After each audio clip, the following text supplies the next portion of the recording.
right, shalom, shalom, shalom. Excuse me.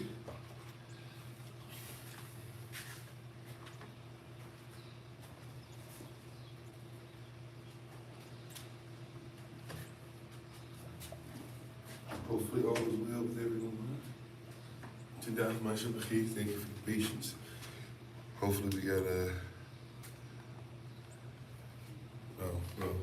still blurry. And hopefully we have a better signal at least to start. Thank you for being on with us. Mic check 1, 2. Can you hear me? Yes, no, maybe so. Prayerfully you can. Shalom, peace, peace, peace. Alrighty, you can hear me? Alrighty. I'm not gonna hold you. This is a rough start for me for today. Pray for us, pray for our health, all that. And pray for my health. On behalf of everybody, I don't want to speak out of turn for anybody else. I know I'm not doing so well as rising. Well, Yehovah is our healer, but I admit that we need some healing right now. But hopefully all is well with you all.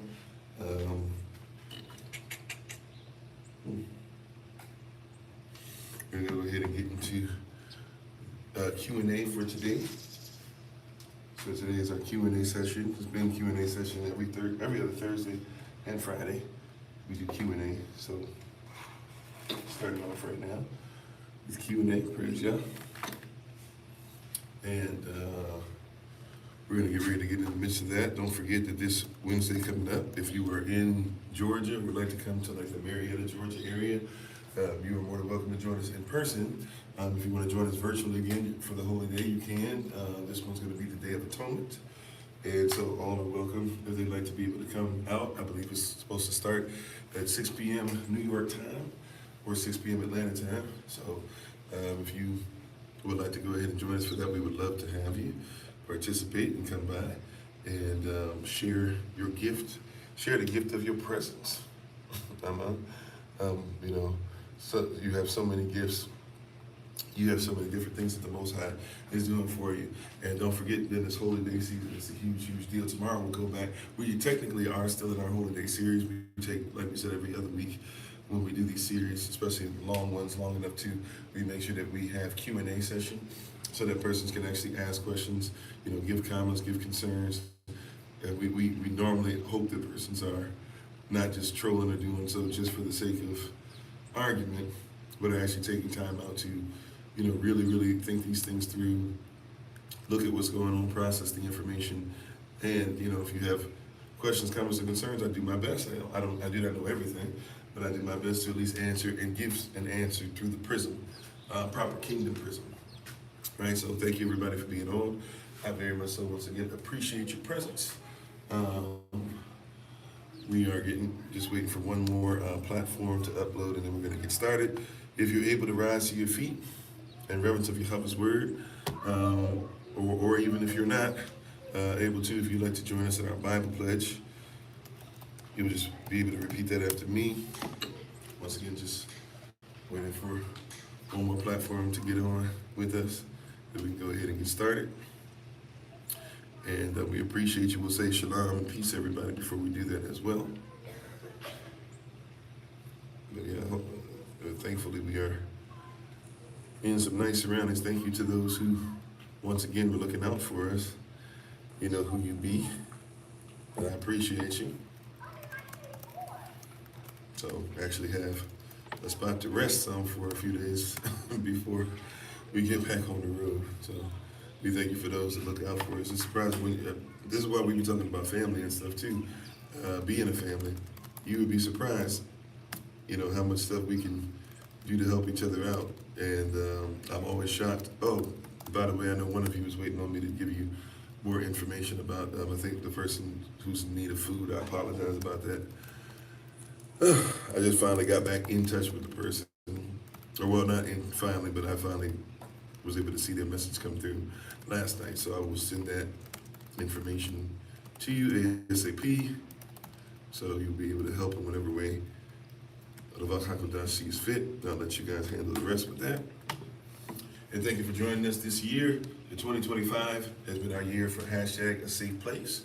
And how many of you, hopefully, well, when we do these, these yearly themes and stuff like that, for us, when we do these yearly themes, we really take time out to realize that whatever Vachakadas gives us is going to be something that is mandatory for us to put work in, right? If we have faith in this hashtag a safe place, then we have to work to make sure that a safe place is there, that a safe place is created, that a safe place is valued enough even, right, for others to protect it and could come inside of this and make sure that they protect what's there, right?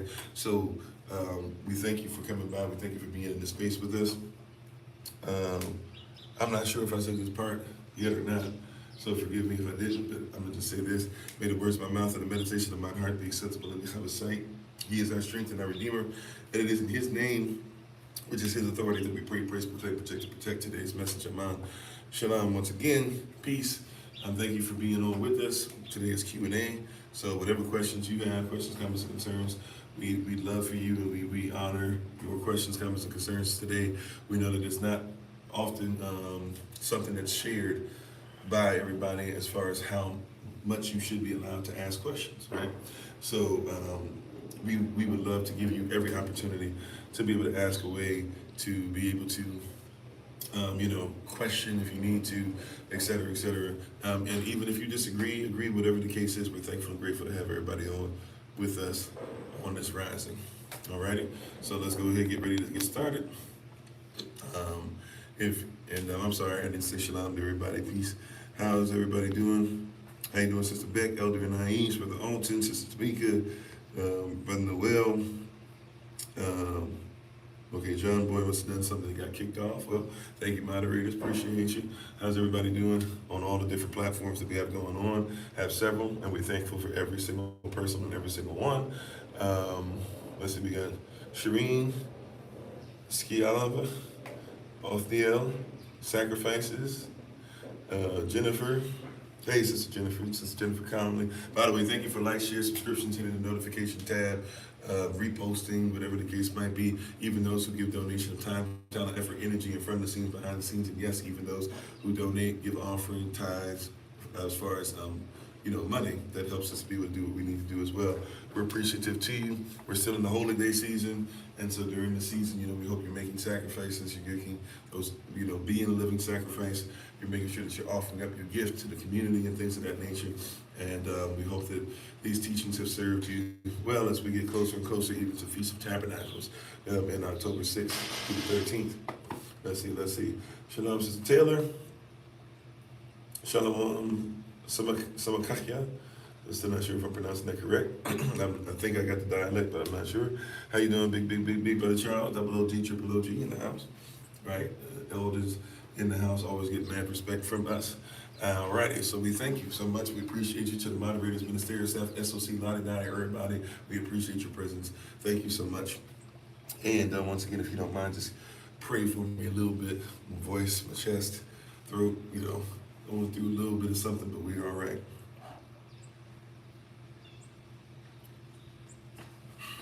Okay. Let me go ahead and make sure I get some water on my hands.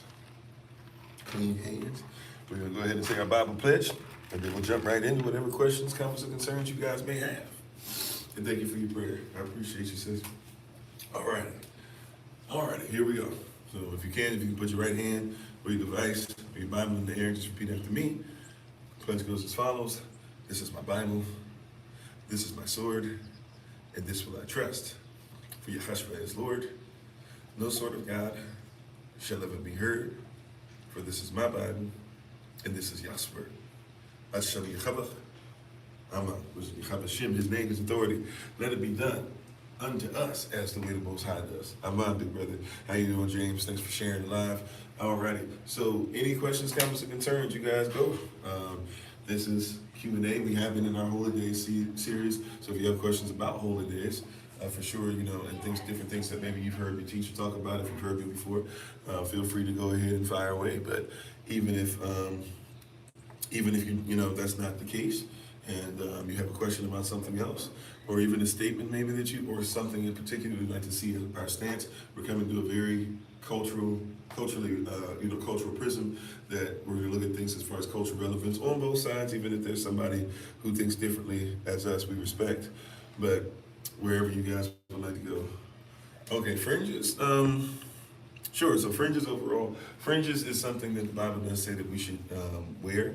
Doesn't say how often, right? And fringes is kind of a culmination of a couple different things. Automatically, so culturally speaking, especially being in the wilderness, although you haven't kept us and things of that nature, but being in the wilderness, you'll basically if you're in the wilderness, if you're anywhere, right, and you're wearing your clothes over and over and over and over and over again, over time you automatically get fringes, right? So this is not something that's the idea of where fringes starts. As far as all these different things or whatever, a lot of persons don't even realize, you had fringes already, but then, there were certain things to where we were supposed to do certain things to the fringes, usually agreed upon, that you would have. I don't know how we would say it, the material that, looks like thread and stuff, or something that's shredded, on the fringes, frayed on the fringes, and things of that nature, right? And it was supposed to be at the edge, right, of what one wore, usually specifically for what we would call today a tunic, but for your tunic, or even for coats and stuff, which a lot of times also would have been long into the floor. It was a different type of thought process, a different type of style. That being said, yes, we are called and we are told to wear that Yahweh wants us to have fringes with a blue cord around it, right? Blue representing serenity, calm, and shalom. Right? So we're supposed to wear that around the border or the hem, right? So if somebody were to touch him, right, the hem of his garment, right, or that you would be touching where the fringes are, right? So naturally you have fringes, but we were actually supposed to make sure whether we made the fringes or whether the fringes appeared over time, there was a blue cord that was there, right? Blue having a whole bunch of different meanings, especially in Avla or Hebrew. But the main one we'll focus on today: calm, peace, right, serenity. So,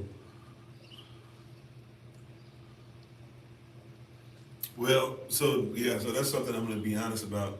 So the blue band, could it stop the fringes from going? There's an argument about that. We're not really told. So, let's do this. We'll read the scripture. Right, a lot of the stuff that you hear about fringes is usually coming from somebody who's Jewish, or somebody who's just saying, "Hey, this is why." And a lot of persons, for example, the Bible doesn't really say, the Bible doesn't really talk about how often one wears them, right? So we're not. So there's no commandment that you have to have it on every day. Therefore, somebody could argue on the other side. There's no commandment that says that you shouldn't have it on every day. I mean, I guess, right? But I want to take us to two places that basically this are really the only things we can argue in this. I mean, there's other places it seems like maybe it's insinuated, or if it's talking about the hem of a garment, then obviously we're talking about same kind of place. But we're gonna go here first to Numbers, the book of Numbers, chapter 15. At least there's only two places I'm really aware of where it talks about fringes. How you doing, Sister Melissa? Shalom, shalom, shalom to everybody. Peace, peace, peace. Thank you for being on any platform. And how you doing, Sister Allison? Malila with Sister Allison, right? How you doing, Sister Michelle? Praise y'all for you. How you doing, Brother Alton? I'm sorry, I missed you. I guess I missed you guys earlier when I was saying shalom. I apologize. My apologies. And to whoever Morgan was, whatever you said, I guess shalom and peace to you as well. Thank you, moderators, for dealing with whatever they said. How you doing, Sister Shirley? So, once again, we're going to Numbers chapter 15. We're going to go down to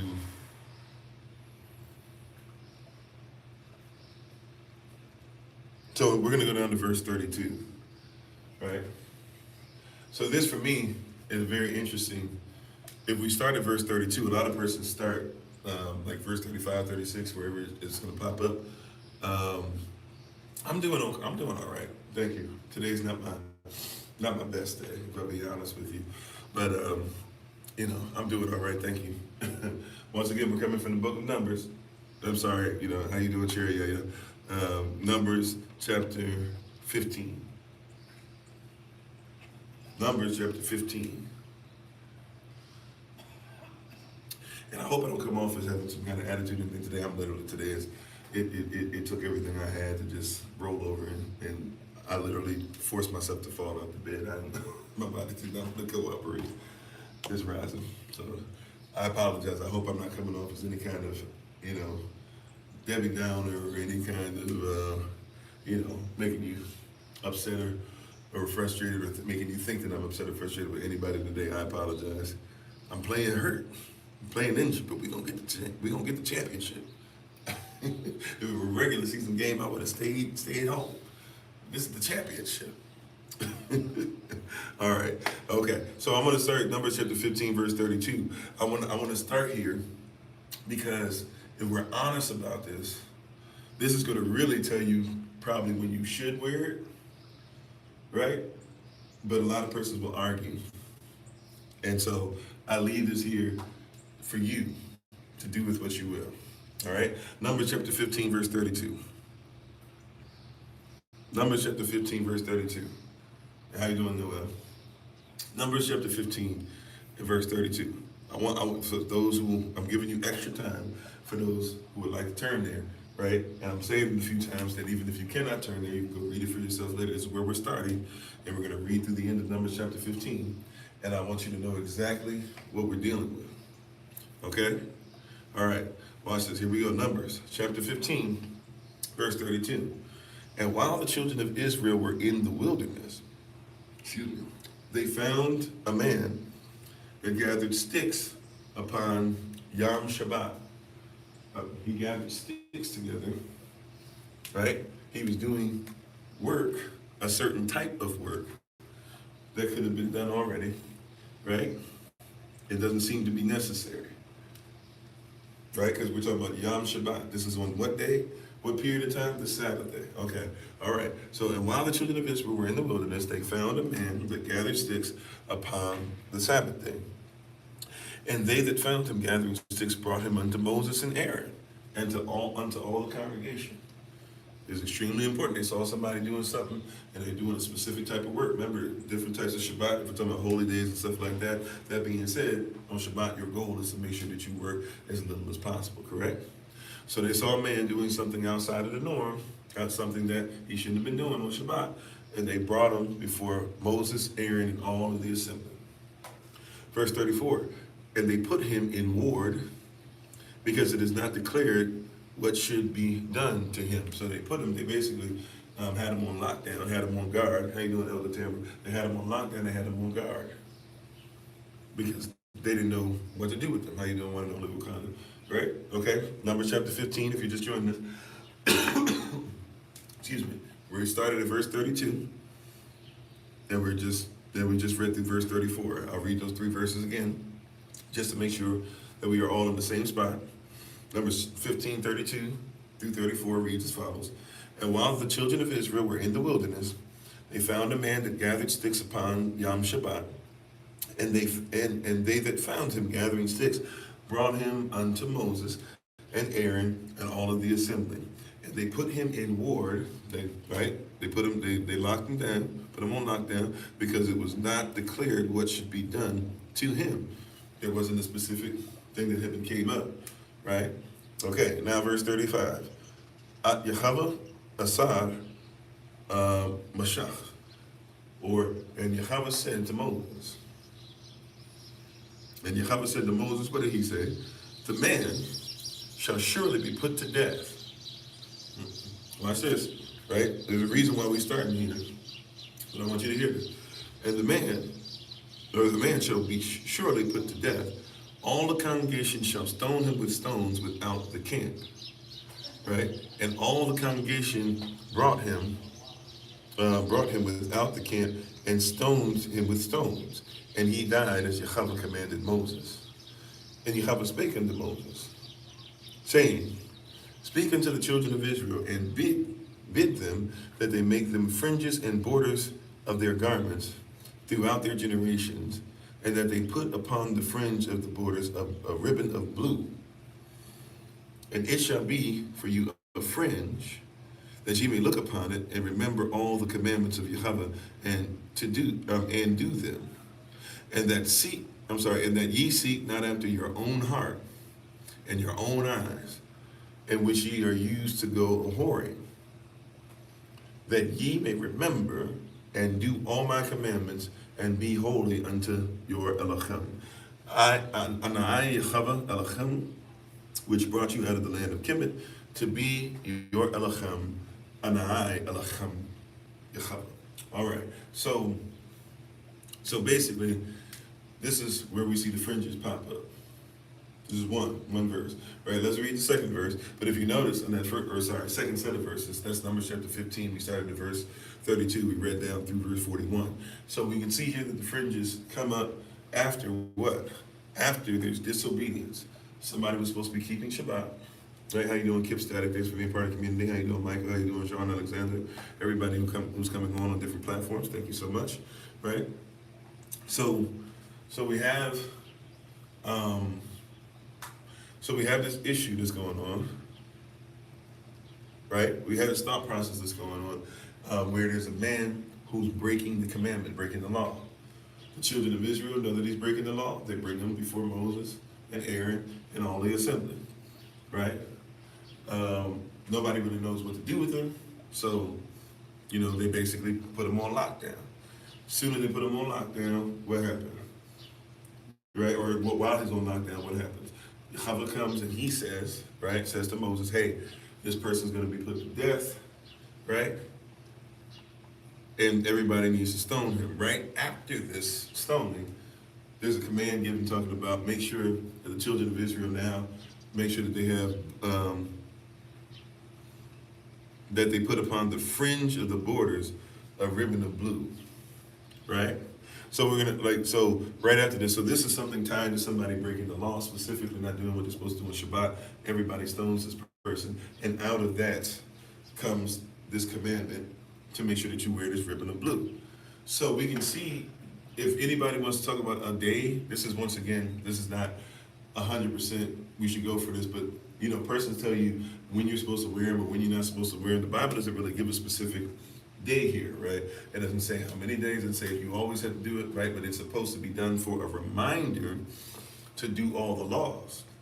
Right after this person is stoned, Moses is told to speak to the children of Israel and bid them and command them and ask them and give them an opportunity and bid them that they make them fringes in the borders of their garments. Right? That they make them fringes. So fringes were natural fringes, like I said earlier, but now this is something specific. Make for yourself fringes.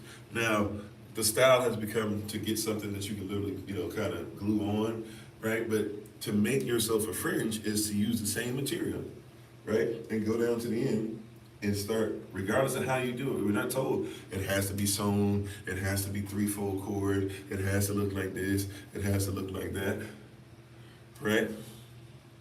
It doesn't say all that. It says in the same material, right? Go down to the bottom and make fringes, right? Right? That's what it says.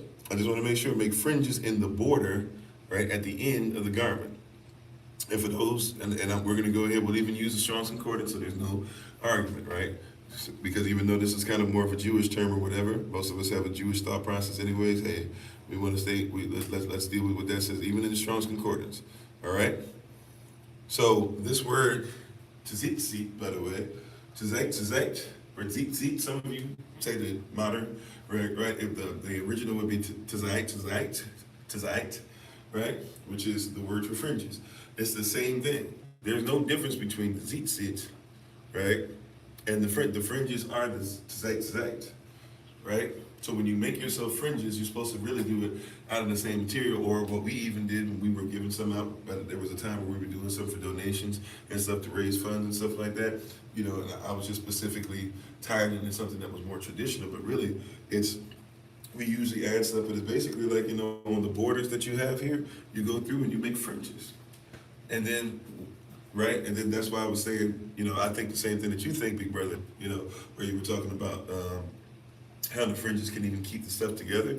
It seems like those borders right, you're gonna make a blue border to put on top, or you're gonna make something blue, blue ribbon to go on top of that, put it around to keep your fringes in place. If you sew it correctly, right, to stop them from ripping apart.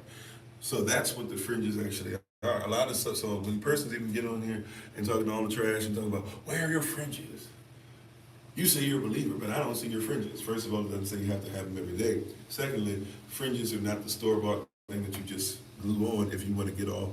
Right? If we want to get to the place where we talk about the law specifically all the way, you're supposed to make fringes of this, and then you put a blue ribbon around that, right? What's happened is what? That people get the blue ribbon and get white or get yellow or they get the blue ribbon and make it blue fringes or whatever, and they just sew it on or they iron, glue, iron it on, whatever. And that's not what the Bible's even saying. It doesn't give us an amount of days, an amount of time, and we know that the reason why this even came about was because somebody broke Shabbat. So should we only wear it on Shabbat? And we're giving it a day, right? Is there any law that says that you can't wear the fringes on any other day besides Shabbat? Should it only be Shabbat? You see what I'm saying? Like, we're not really given an indication. We just know the reason why this law came into being was because somebody broke Shabbat. That's the reason why this law comes into being. This happens right after there's a huge deal where there's a man who's not obeying Shabbat. Y'all see that? Right? Any questions, comments, or concerns on that before we go to the next verse? You said you judge yourself a lot and only see yourself as others do? Well, hopefully we can get past that because others may not always see you the way that you're supposed to be seen. All right? How you doing, Kaden? Yogesh, even though you got taken down, it's great to know. Praise God. Yeah, it's more practical, but there were the fringes, right? So watch this as a reminder. Now think about it. If I'm taking the fringes and ripping it apart, it's showing that over time, right? It really is something that happens naturally anyways, but over time, the fringes are a sign that, like your shirt needs work or, it's not the same that it used to be or it's been around for a long time, right? So what do? Even when it begins to fray apart, when something that covers you, right? Offering, you usually would be wearing something that's actually made out of some kind of animal, right? So it's something that's offered up, right? An offering, and so this offering that covers you can sometimes be something that's frayed or it gets a little old or things like that. So what do? You make sure that you take a blue ribbon, once again, a place of peace, of serenity, of calm, of shalom, and you place it on the fringes, right? On the places that are not always that easily held together at the end, and so that it can last longer and it can be a sign. So when people talk about tzait or tzit, as many of you call it, a lot of you think of it as the fringes or those. This is what it's become, right? For a lot of persons, and thank you for the question, double OG, triple OG. This is a great question. So for a lot of persons, a lot of people think that the fringes are when you order that. And to give credit, most people make it the color blue, but when you order that blue ribbon with all those, yarn, with all the yarn that's separated, we think of those as the fringes. But by the way, I'm not saying you can't wear that, blah, blah. I'm just telling you that what has become the style, what's become traditional over time, that's what we think of as the fringe. The reality, though, is that the fringe, right, so we think of that as the fringe. And then we think of the tzitzit is the thing that, like, you'll see persons usually take a paper clip and put them on, and then attach them to their clothes later on. And they'll tell you, oh yeah, wear this for that, wear this for that, or they'll say, hey, we're gonna have a thing, everybody wear the tzitzit, but that's not what was original. The so-called tzitzits or tzait, excuse me, though that was the same thing. Tzait is just a word for fringe. Right? Not for what you put on the fringe. It's a word for fringe. So technically, those things that we're wearing, even though it's become something that we is traditional, technically that's not what the Bible's talking about. It's saying, when it says sate, right, it says your fringes. Right? Now it can mean tassel, if I be honest with you. Right? But it's basically a fringe on a fringe, even if we take it and say, even if somebody were to agree with what I'm telling you, right? And they would, because to be fair, verse 38 says, speak unto the children of Israel and bid them that they make them fringes in the borders of the garment. Somebody would say, well, why did they say make them fringes? But it doesn't say, so I get that argument. The problem is it doesn't say make tzitzit for the border of the garments. It says tell them to make them fringes where? If you got it, Numbers 15:38, I want to make sure that y'all see it for yourself, right? I'm not making this up. I want you to see it for yourself, right? If you got your Bible, if you got a Bible app, if you happen to know it on top of your head, you tell me what it says, right? Numbers 15:38 says, speak unto the children of Israel and bid them that they make them fringes where? Bid them that they make them fringes where? How you doing, Amanda? Thanks for being part of the community. Right? Just using the word, not off what I want, right? Not my opinion, not, hey, you know what? I could make a whole bunch of money if we just told everybody to get this zit. By the way, when we were doing it before, we weren't trying to make a whole bunch, but it was for fundraising for some of the stuff we were trying to do. So, I mean, it would behoove me to tell you guys you need these zits and you need the fringes, and that the fringes and the zit are different, right? It would behoove me to tell you that, but I want to tell you the original. I want to show you what your word says. How you doing, Calum? Right? Calum? Okay. Right? So if you don't have it, Numbers chapter 15, verse 38, it says, speaking to the children of Israel and bid them that they make them fringes in the borders. Right? Not at the borders, not for the borders, not make them fringes to attach to the borders. It says make sure that they make them fringes in the borders. Right? So the tzitzit, that's why even with a lot of Jewish persons, and to be honest, I did the same thing when I made mine. They seem to be very raggedy. You know, you'll see that those who make that type of tzitzit, they make it very raggedy. It's made raggedy because the fringes are supposed to cut, you're not trying to be nice and neat. It's a sacrifice thing. Remember, these Levites, and we're not in the book of Levites or Leviticus right now, but remember we've been in the book of Leviticus, these Levites are being given stuff what? To make sure that offerings and sacrifice, all these things are done correctly, right?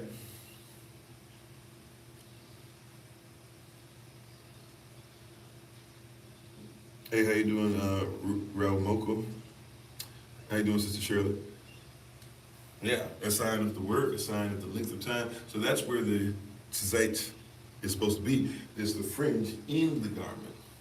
I'm not saying, once again, if you want to buy one and glue it on, or you want to buy one, we have persons, that do clothes for us, and those are usually the ones that they make. I'm just telling you, as far as when people start arguing about the fringes, first thing, if we're going to go all the way there, we got to be honest about this was done because somebody messed up on Shabbat and didn't work. This was done because somebody had gotten to the place to where they were so anti what the Most High put in place that the Most High said his life is not required of him. And therefore, as a reminder to the children of Israel, make sure that you wear these. So does it mean we should only wear it on Shabbat? I can see one leaning there. It's kind of difficult to get that all the way, but we see that it's clearly because somebody broke Shabbat. But then, what is the purpose that he says? He doesn't say it's because of remembering Shabbat. He says it's to make sure that every time you look at that blue, right down there at the bottom, that what's free, that you remember to follow the law. Right?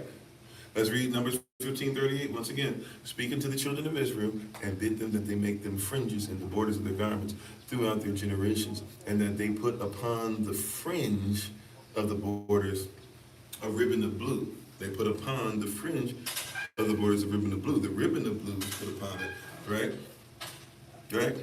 Put upon the fringe of the border. So you make the border in the chemise, in the tunic, in the shirt, right, if you will. You make the border inside of it. I'm sorry. You go to the borders of this and you make fringes, right? You make fringes, all right? And then right? So you turn them into fringes. You turn them into tzitzit. You can even, if you like to braid them together and want to make them look like what you guys call the tzitzit, right? But it doesn't look like all pretty like you guys think, but you could even do that, right? But you're supposed to make fringes out of whatever, right? No specific way, just says make fringes, right? If you want to make it a column, if you want to make it this, if you want to make it that, if you just want to have it unraveled, whatever, but you make fringes, and then you take the ribbon of blue and you put that on the fringe that you made, right? Numbers 15:39, and it shall be unto you for a fringe, that ye may look upon it and remember, right? So when you finish, every time you look upon it, it's supposed to be what? For you to remember all the commandments of Yahweh and do them, and that ye seek not after your own heart and your own eyes, after which ye use to go a-whoring. What a-whoring? So you go to choose to go ahead and sleep with somebody who's not your husband, just like this guy did, where he was doing stuff that was outside the will of Yah. But why would you disrespect Yahweh like that? That's how important following the commandments are. Verse 40, Numbers 15, verse 40, that ye may remember to do all my commandments and be holy unto your Elohim. Verse 41, and I, Yahweh, Elohim, which brought you out of the land of Kemet. Right, so and therefore I am your Elohim, I am Yahweh, your Elohim. In other words, hey, this is the same person that brought you out of the land of Kemet. It's the same person who's telling you once again to make sure that you have these things together.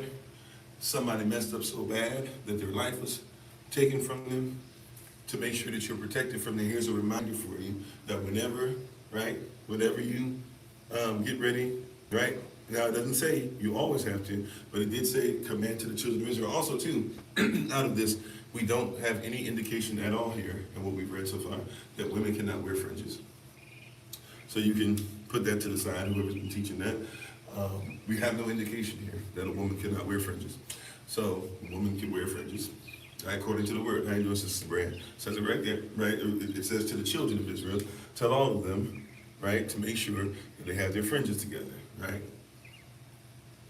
This is, so just in case somebody, because I know there are persons who teach that, I don't know where that teaching started, it's not according to the word. Okay, so we are supposed to have inside, or inside of the shirt at the borders, we are supposed to make fringes, right? And then put a blue ribbon on top of them, those fringes that we make, so that persons will know who we are. Now, if we were to make the fringe, maybe we'll do this at maybe it can be an activity we do virtually and physically. I'll try to come up with a specific date, and you guys can look on the calendar and be like, on this specific date we have, or for the Feast of Tabernacles, if you want to join us virtually and physically, maybe we'll make some shirts together. But you'll discover that when you make your shirt, you'll take the fringes, and then you can do whatever you want. You can dye the bottom of it and make different patterns and all that, but the site is not a separate thing that you post on, right? I want you to know that, so I'm gonna say that again, because I'm not trying to get on so-called Jewish persons here. I'm trying to get to give you the real. It's kind of the same thing if you've seen in certain Jewish sects, S-E-C-T-S, in certain Jewish sections of belief. If you pay attention, you'll see that they wear like the big hats, right? Huge, right? Along the brim, I guess we call it, right? Is it the brim? Right, the saucer-like thing at the bottom of the hat. And if you keep on researching, you'll see that they'll have things where they shave their head, or not shave their head, but they have haircuts, but on the side of their hats to make it look like they're in accordance with something, that they have locks, they'll go ahead and they'll have these fake hairs. This is something, that while persons get made fun of for, having fake hair or having extensions or whatever the case, or having weave, depending on, weave and extension are different, right? I know sisters grew up with that craziness, but anyways, right? But they had it long before anybody was talking trash about it. They had it, and they would have it on their hats, and the men would put on their hat. You see them clear as day with the haircut, but they put on the hat, and it imitates the locks that are coming down, right? Right? Well, so they attached the lock to the hat so that it would look like they were, right, having that type of lock. But the same thing right here, where over time it's become you attach the shirt through that same culture. We don't have to make the fringes out of the shirt. We just attach the fringes to the shirt, and then we can keep on going, right? It's that not only identity, well, it is identity theft to the point of being appropriation, right? So a lot of persons might not catch that's a holdover for somebody else. That's why I say be careful, with a lot of this stuff, even in language. I've been saying, be careful, a lot of the stuff that persons are putting up here and things like that. I tell persons all the time, Hollywood has done a number on us as a people, and specifically us as Negroes. And if you know what I'm talking about as a Negro, I'm talking about the nation, not this thing that you think is a color.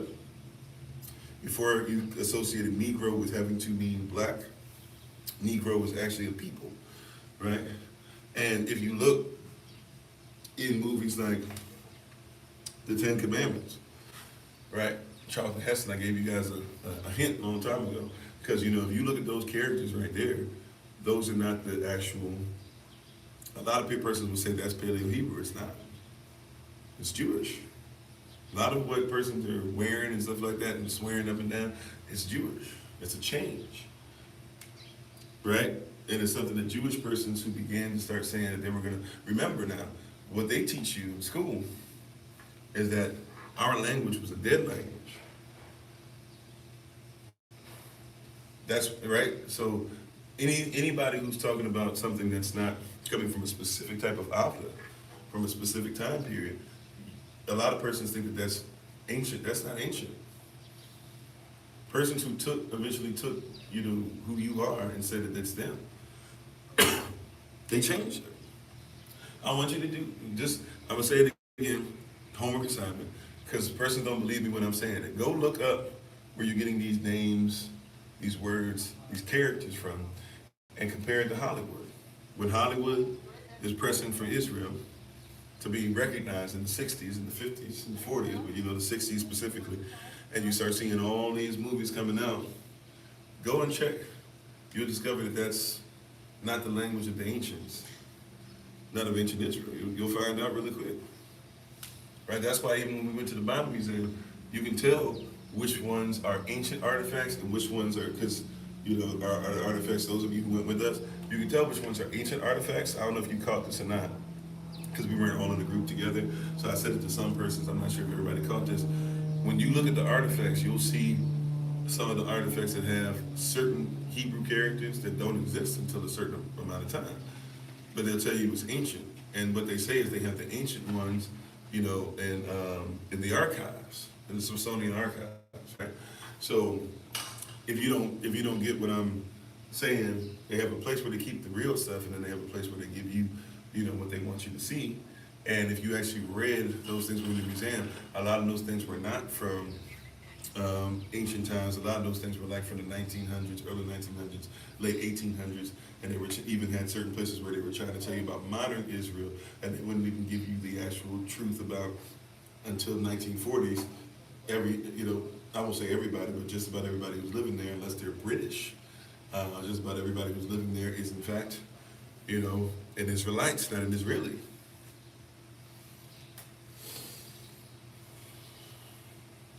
Right?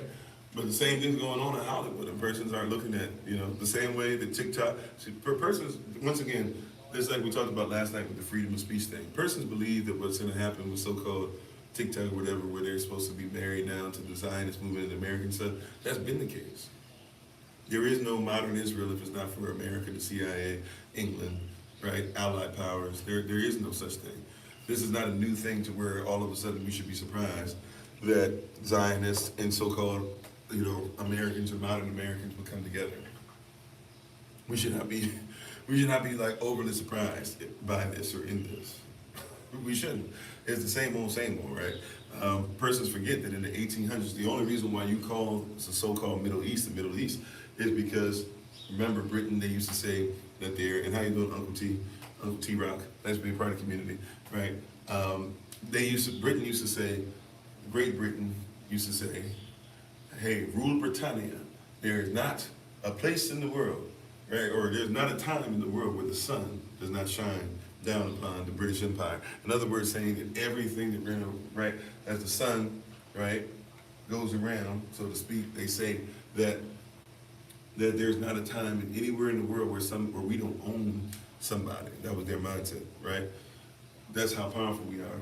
There's not a place in the world that exists where they don't own somebody, right? I apologize for being a bad example. It's just water. I can't. I'm too sick for anything besides water and tea. I can't do it today.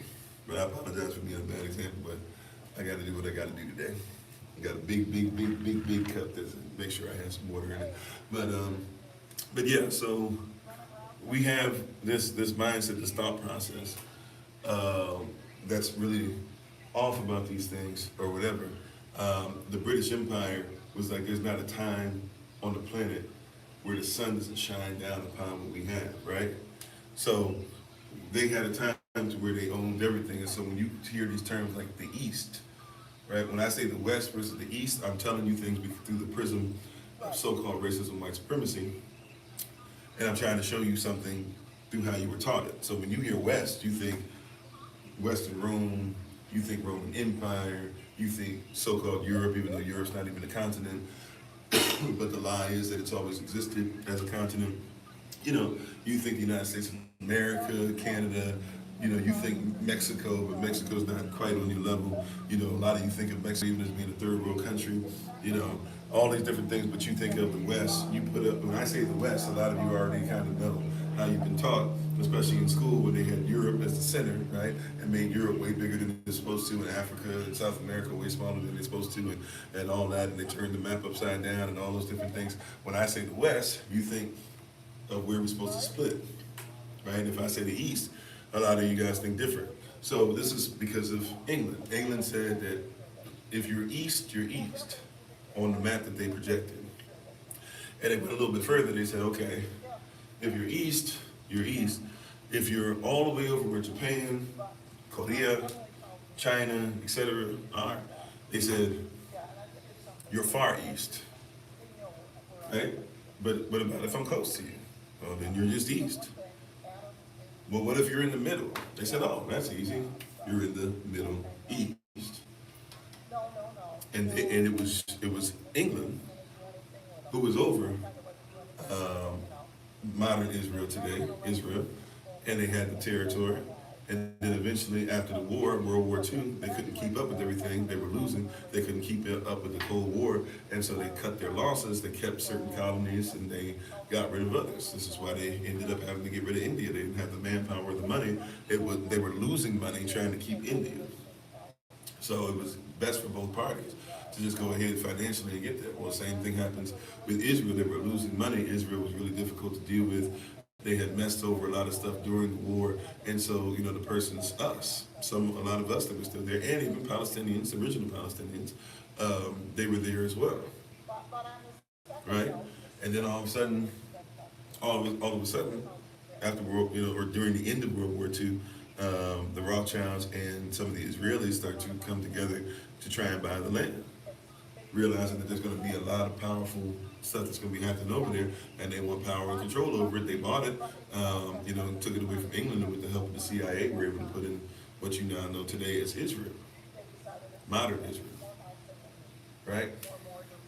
So I'm just saying a lot of this different stuff that we're getting is from a totally different place, a totally different space, and we don't really connect with who we actually are. So the Zitzit, or the Zeitzeit, is something completely different, even than the way that you think about it, but through traditions over time that have come through persons who are not necessarily even attempting to be you or attempting to hold the law, you believe in these things differently. But once again, from what we just read, we're going to read the other chapter, then I'm going to come to your question, actually a couple questions that were there.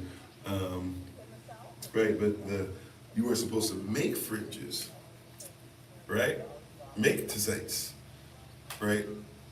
On the border of whatever shirt that you have, or if you want to do it on the bottom of your tunic, right?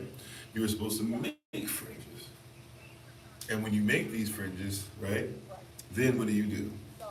Right, you make them, then you take a blue ribbon and you put it around there and sew it in. And that blue ribbon over those fringes, that blue ribbon over what caused the fray, that blue ribbon, that shalom, that covers the frame, or remember, how did we get to this place? Somebody was breaking the law. So when somebody breaks the law, they begin to cause us to fray around the edges. And if it goes too long, it's going to be a problem. So what do? We have Yahweh Shalom, that we make sure we do things to keep peace, so that that peace can be embedded into what we wear as a covering, or the thing that was offered up to the Most High to provide us modesty in the midst of sin that causes us to be naked. If you've been following through the whole way, you probably got that. That sounds like, man, You took away. I didn't even know where we were going. That's where we were landing. All right, next one. This one's quick now that we got that. Deuteronomy chapter 22, verse 12. Deuteronomy, by the way, just literally means the second law. Right? And by the way, if we were going to say that the day you got to wear it, it seems like it would be around Shabbat. Right? And the holy day is supposed to be Shabbat and stuff, so as well, treated like Shabbat as well. So maybe we would say for that, but we don't have anything once again that says for sure. We just know what it's for, and that the children of Israel should make sure that they do this to some of their clothing. All right, to all of it, not a bad idea. Right? I'm not quite at a place where I would say it has to be 100%. Right? So let's go to Deuteronomy 22, verse 12.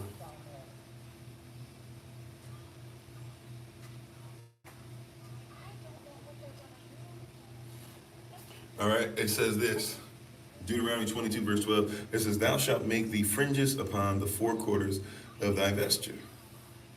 Right? And hold on one second.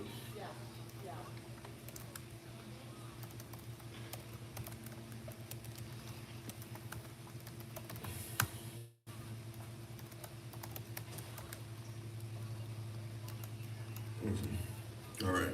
So you should make it upon the four quarters of your vesture, right? So it basically says this, it refers to four corners of a person's garment, specifically on the outer garment or cloak, right? So vesture is talking about your cloak. It's talking about your, it's talking about, let's say it like it's your cloak, it's your garment, what covers the body, right? Now, also too, we're talking about four quarters, and we're talking about corners of the borders of the garment. So this is saying that it doesn't even have to be around the whole thing, which by the way, if you do wear it, hey, but this is saying even four quarters. So this is a little different, right? So we know there's a difference between when they say fringes are, that they say, it doesn't mean that you can't have them. I'm just telling you, as you're talking about the origin, the original, the way it was looked at, well, there's a difference, right? They did it where they made fringes on the fringes that went through their own hair. And then they put blue ribbons around it. And they did this to make sure it was a reminder that when they saw it, that they should obey all the commandments of the Most High. All right. So then we have four corners, but now it says four corners. So a lot of persons don't know. So if you've ever seen me wear the tzitzit before, the ones that we've sent to you guys before, those of you who got some from us when we were making them a long time ago, I think we stopped about 3 years ago, so maybe 4 years ago as well.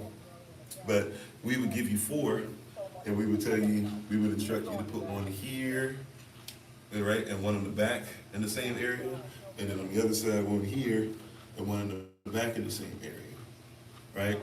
If you were doing the whole paperclip version, that's what we were instructing you to do, right? Or if you were to make a fringe, you can put them in four different areas. If one makes it around, you can technically say they're covering all four areas, right? But the way, if you're talking about the origin of it, it's not supposed to be everywhere.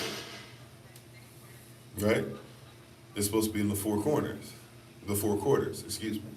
right? Four quarters, not everywhere, but four quarters. You see what I'm saying? So when persons come through, oh, where are your fringes, blah, blah, this and that, I be wanting to tell them, you don't even know how to wear the fringe, and you couldn't even tell me what the fringe is about. You just go, oh, we're just commanded to do so. For what reason? And now if it's in four corners, by the way, then we're talking about protection, right? As things are framed in the four corners. See, that's Revelation chapter 7. Now we have a different conversation. He said, aren't the fringes done away with? Since they didn't work and the law is now written in our hearts and minds. Yeah, but question for you. Romans chapter 7, verse 7. What does it say about the law? Indigo, if you don't mind. And how you doing? Welcome to you, by the way. We'll start with hellos, at least I will. But question, before you go into a place of, the law doesn't matter. It is Q&A day, and that's not really a question that coming in with a specific thing. But what Paul says in Romans chapter 7, verse 7, I believe, and I'll just go through a bunch of Romans 7 if you want, or Romans. But Romans chapter 7, Paul makes it a point to tell you that the law is what?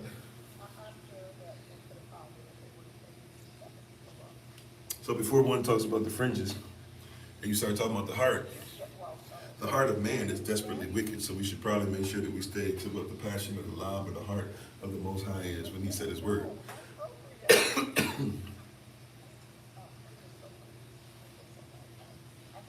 Correct? No, I'm just saying, so, but I'm saying, what does it say? When we say the law is written upon our hearts, the law was supposed to be upon the tablets of your heart in the so-called Old Testament. Thank you, Elder Tamer. So Romans chapter 7, verse 7, it says, what shall we say then? Is the law sin? Does the law cause you to miss the mark? Shall we say that? Elohim forbid.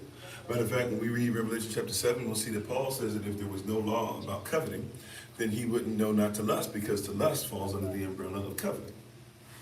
Right? So when somebody said, so yeah, the law, he says the law was always spiritual. He says the law was always holy. He says the commandments are holy. So, when somebody says, oh yeah, it's written upon the tablets of your heart, and we don't have to worry about this stuff anymore because that's the law.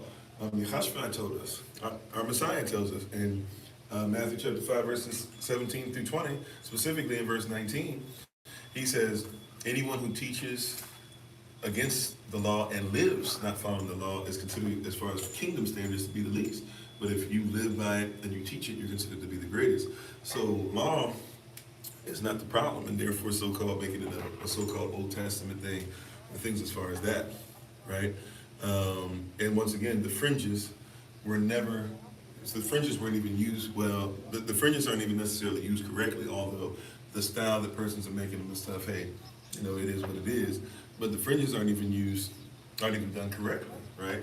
If you look at it as far as if somebody's arguing like, hey, I want you to do it to the letter, to the character, right? Not change anything as far as how you wear it. Well, a lot of persons aren't wearing it correctly now, because you go 1, 2, 3, 4 quarters, representing 4 sides, right? North, west, east, south, things frayed up, all the different things. Like we have a whole bunch of different things we can see there. The dial up the doorway to make sure that you go. I mean, we can go a whole bunch of different places when we start interjecting actual cultural relevance and thought process for those who would have been led by Yah to not only write it, but then to keep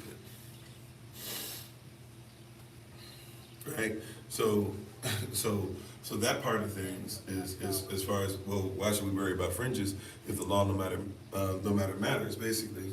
But if whatever king decrees, it must be established. If the Most High told Moses, tell the children of Israel to do this, then we do what he says. Right? It's like when people say the name of Yah doesn't matter. According to Exodus chapter 3, verse 15, the name of Yahweh is Yahweh Elohim, right? And he says that he is the Elohim of Abraham, Isaac, and Jacob, right? And if you decide that you want to go against that and don't use his name, that's a monument. Now it's not, it's kind of sort of apples to apples. It's not the same exact thing, but persons have a mindset, why should I worry about his name? His name's not that important anyways. You can call him whatever. He has many names. Kind of, sort of, if you're using, but as far as what a name actually is, he has one name as far as being the Father.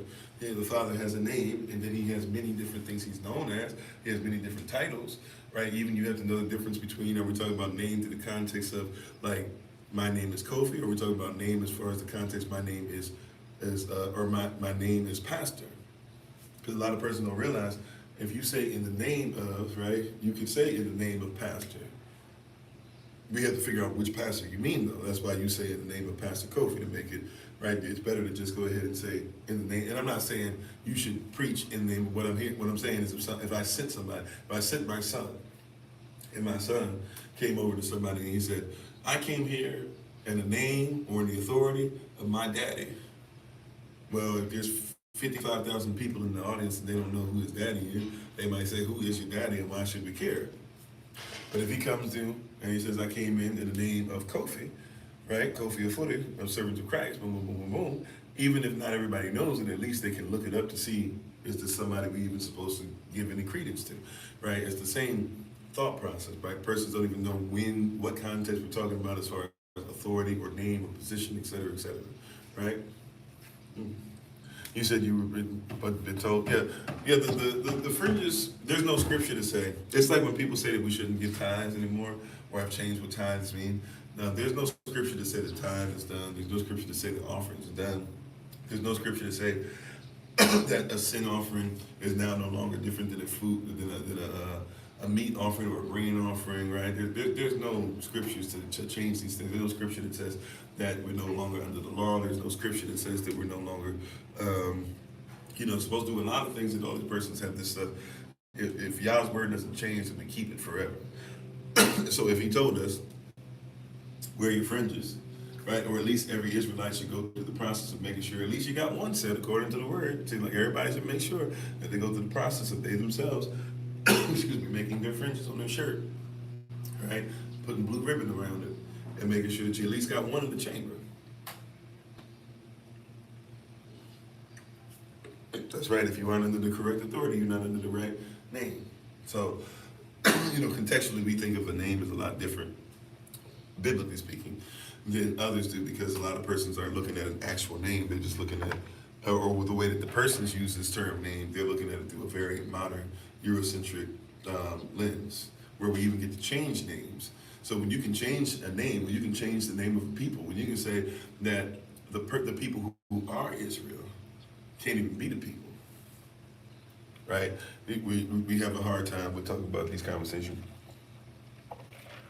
All right, somebody said earlier, I know I missed a few, great question, but the fringe question is one of those things that you would think is kind of small. And how you doing, Sister Renee? Sorry, I missed you on there. And Jeffrey, Lucky, Money Green, Campo, Jose Inos. Right, welcome.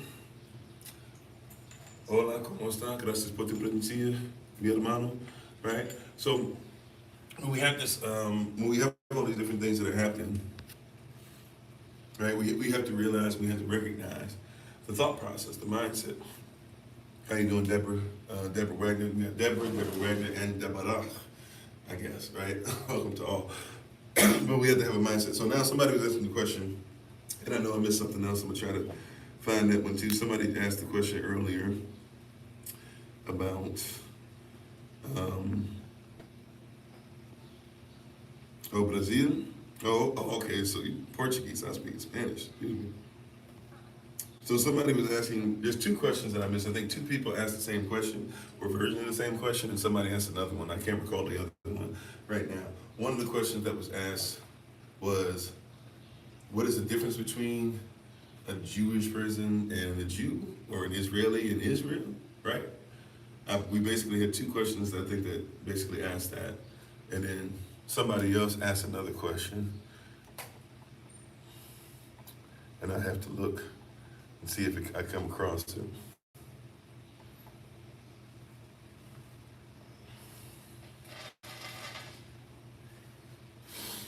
Doesn't it say somewhere in the Bible to not round corners of your head, or basically not to get the shape up? Pretty much. So yeah, let's look at that. But there was another one, so I missed that one too. I feel like there's another one that I missed. I'll answer this one real quick.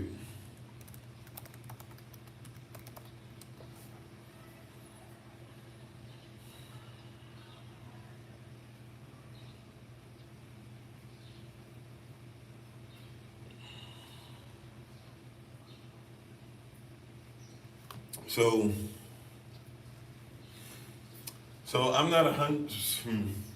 Let's go here. Hold on. I think it's Leviticus 19, right?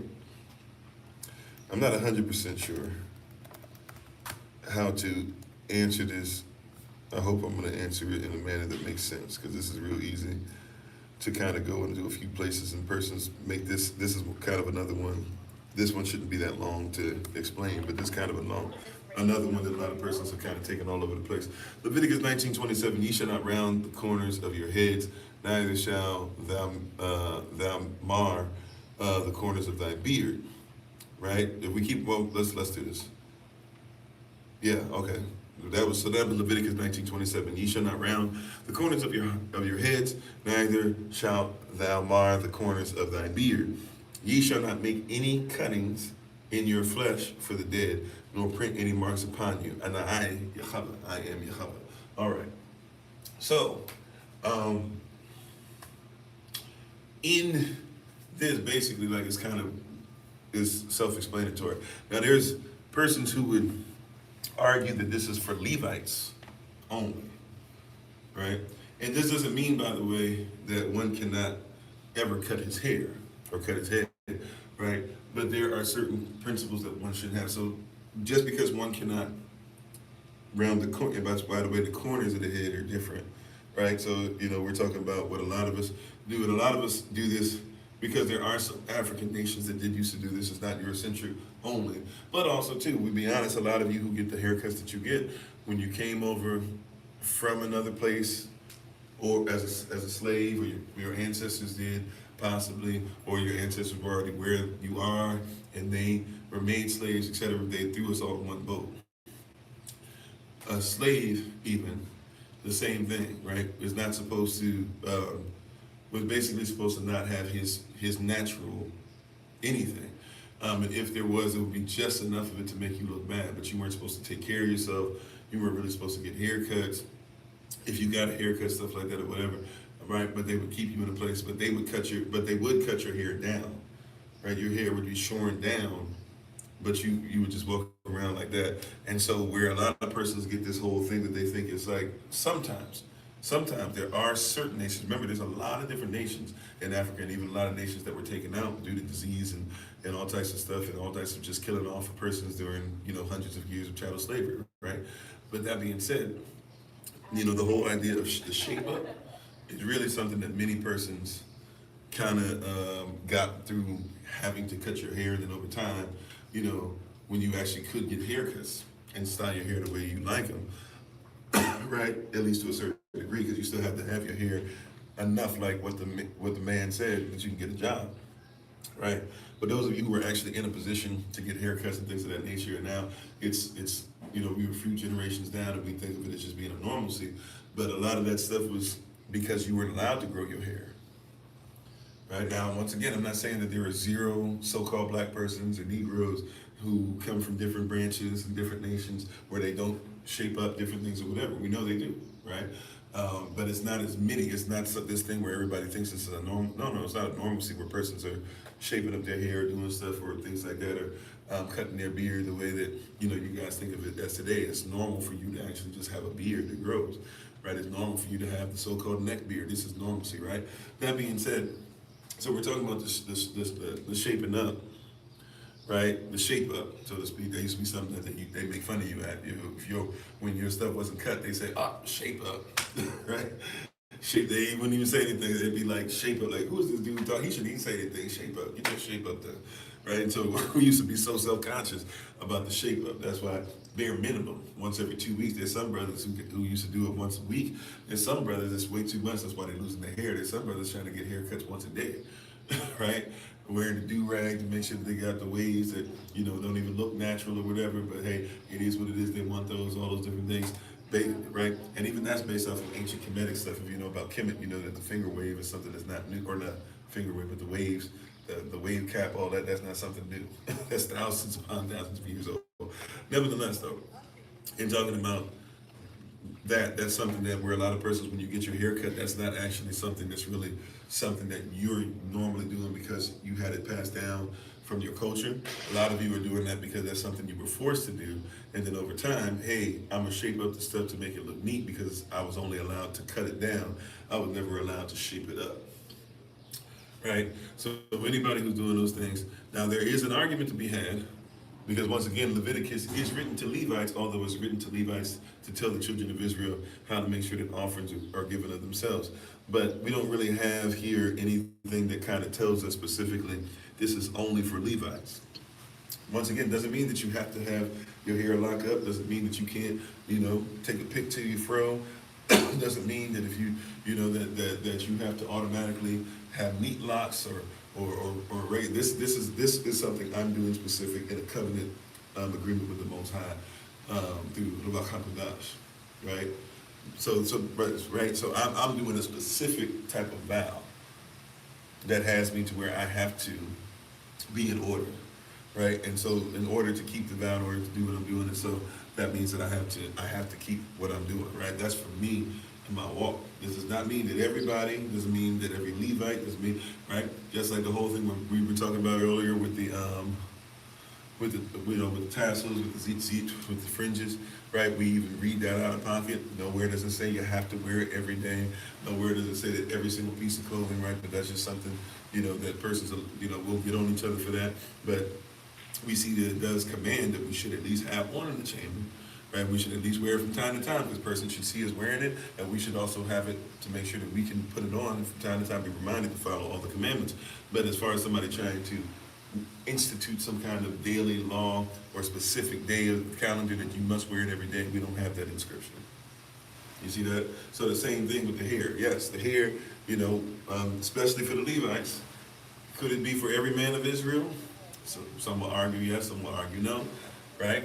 But either way, right, if it's Levites or all men, we shouldn't be having, right? And sisters, it's kind of even technically is something that the way the word is used in Avlin and its origin, you could probably say it's for male and female. So if there's a woman out there back then, the style for a woman wouldn't be to shorten her hair, right? At least not down to the level of where it looks like a haircut and where you'd be shaping it up anyways, right? But I know now that's something that some women are doing, right? And so I would say to you, especially those of you who try to take these vows, who try to do stuff where you're growing locks and you're trying to do it because of Nazarite vow, things like that, I would suggest to you to make sure, right, that, obviously, sorry, sisters, you ain't got no beard, but the hair, I would definitely make sure that you're paying attention to that. Right? So just be careful with those things or whatever. We don't have anything in there that says all the different things. So once again, where were we at? Leviticus, 19. Oh no, I was somewhere else. Sorry, I'm doing two different things. Sorry. Yeah. So don't trim. In other words, here's some different versions of the same scripture, right? 3 different versions of the same scripture, just to make sure too.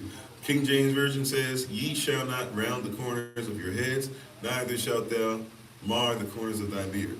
The NIV, New International Version, says it like this: "Do not cut the hair at the sides of your head, or clip the edges of your beard." So this is different. So somebody would say, "Oh, this isn't even talking about the shape of it. It's talking about don't do your edges." Right, don't go to the sides of your head. Now somebody can say that's still the shape of it, but this one seems to be saying, oh, well, don't even trim the tip, which if you look at the words they're using, it actually is a culmination of all of these. But anyways, here's the NLT, New Living Translation. It says, "Do not trim off the hair on your temples or trim your beards." So take that as you will, right? I lean more towards, the more I'm getting into this, the more I've studied this over years, I lean more towards, hey, no brothers probably should get the shape up, right? And no brothers should probably be doing that or whatever, right? This seems to be something that Levites specifically are not supposed to do at all. It doesn't say that you can't chop your hair down, per se, but then some people say, but it says that the hair is at the side. So it seems to be saying, like if you look at my hair, right? If you're just talking about natural hair growth for our people, right? If you look at my hair, right, you got the new growth, right, what we call the new growth underneath, and then eventually over time it starts locking. It seems like what it's saying is don't cut the new growth down, right? Don't shave it close, maybe not use, maybe not using the razor, right? That's what it seems to be saying. Or using any kind of thing that like gets you to where you just down to the side like that or whatever, right? But that's why I say this is when it gets to be a fight, which I don't think is a biblical fight, but it's when it gets to be a fight. I will admit to you, this person to say, well, then you shouldn't cut anything. Maybe, that's not what it says. But and also too, when it's saying that, is it saying that just for the Levite? Because we see in Leviticus, and the Levites are supposed to make sure that, yes, they do things for Israel, they do lead Israel, but they're talking about specific things that if Israel needs, like offering, sacrifice, leadership, judgment, a panel, etc., the Levites are being given a whole bunch of stuff to help them to lead and to rule. So is that a rule just for the Levite? It could be. This is where it gets to be kind of something that's really hard to deal with, especially with so many persons that will argue so many different things. I would say if we look at the word, even look at those different translations, even in English, we can see where somebody might be living off of a different thought process on it. So sometimes it might just be safe to say, hey, don't do it at all. By the way, you know that it's a healthy thing to never cut your hair. Can I put that out there? I mean, you got to make sure you wash it and condition it and take care of it and everything. But you know, it's very healthy for one to never wash their hair. They're not wash. I just said you got to clean it, wash it. Sorry. For them to never cut their hair. Please wash your hair. For one to never cut their hair. It's actually very healthy. A lot of men, where we have unfortunate issues where the line gets pushed back, a lot of times it's because of stuff that builds up because he been cut. Right? That's why you gotta have that right person to get that cut. Anyways, I'm not gonna stay here that much longer. I think we kind of put everything out there that we need to about that one. If you have further questions, just ask another day. But yeah, so that's talking about more about kind of the shape up and all that. Now back to the question as far as the Israeli versus the Israelite, or the Jew versus the Jewish person, or Judah versus whoever. How do we identify? Right? How do we identify? Right? How do I identify the difference? Right? Biblically. Now this is going to be one where I'm going to take a little bit of time and go somewhat slow, because the person's automatic response is going to be to talk about skin color, hair, things like that. And by the way, those are ways that you can identify anybody.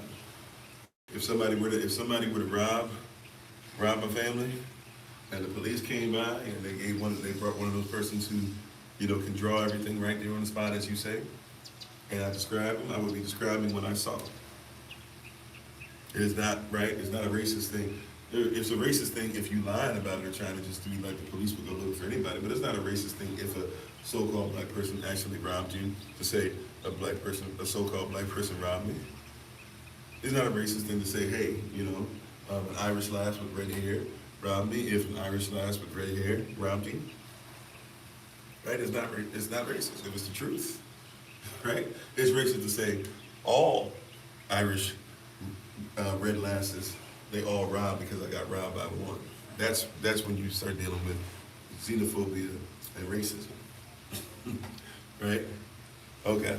So, we're back to the question, and then I feel like I missed somebody else's question. I know there's two questions that were very similar. How do I tell the difference? So, many of us are looking at looks only. Once again, part of the discussion, but it can't be the end-all be-all because you miss a lot of persons. All right? How you doing? Did I say hello, Money Green? Not sure if I did. And hopefully, can everybody still see, hear me? All right? Yes, no, maybe so? Mic check. Mic check, 1, 2. Microphone check. 1, 2, check.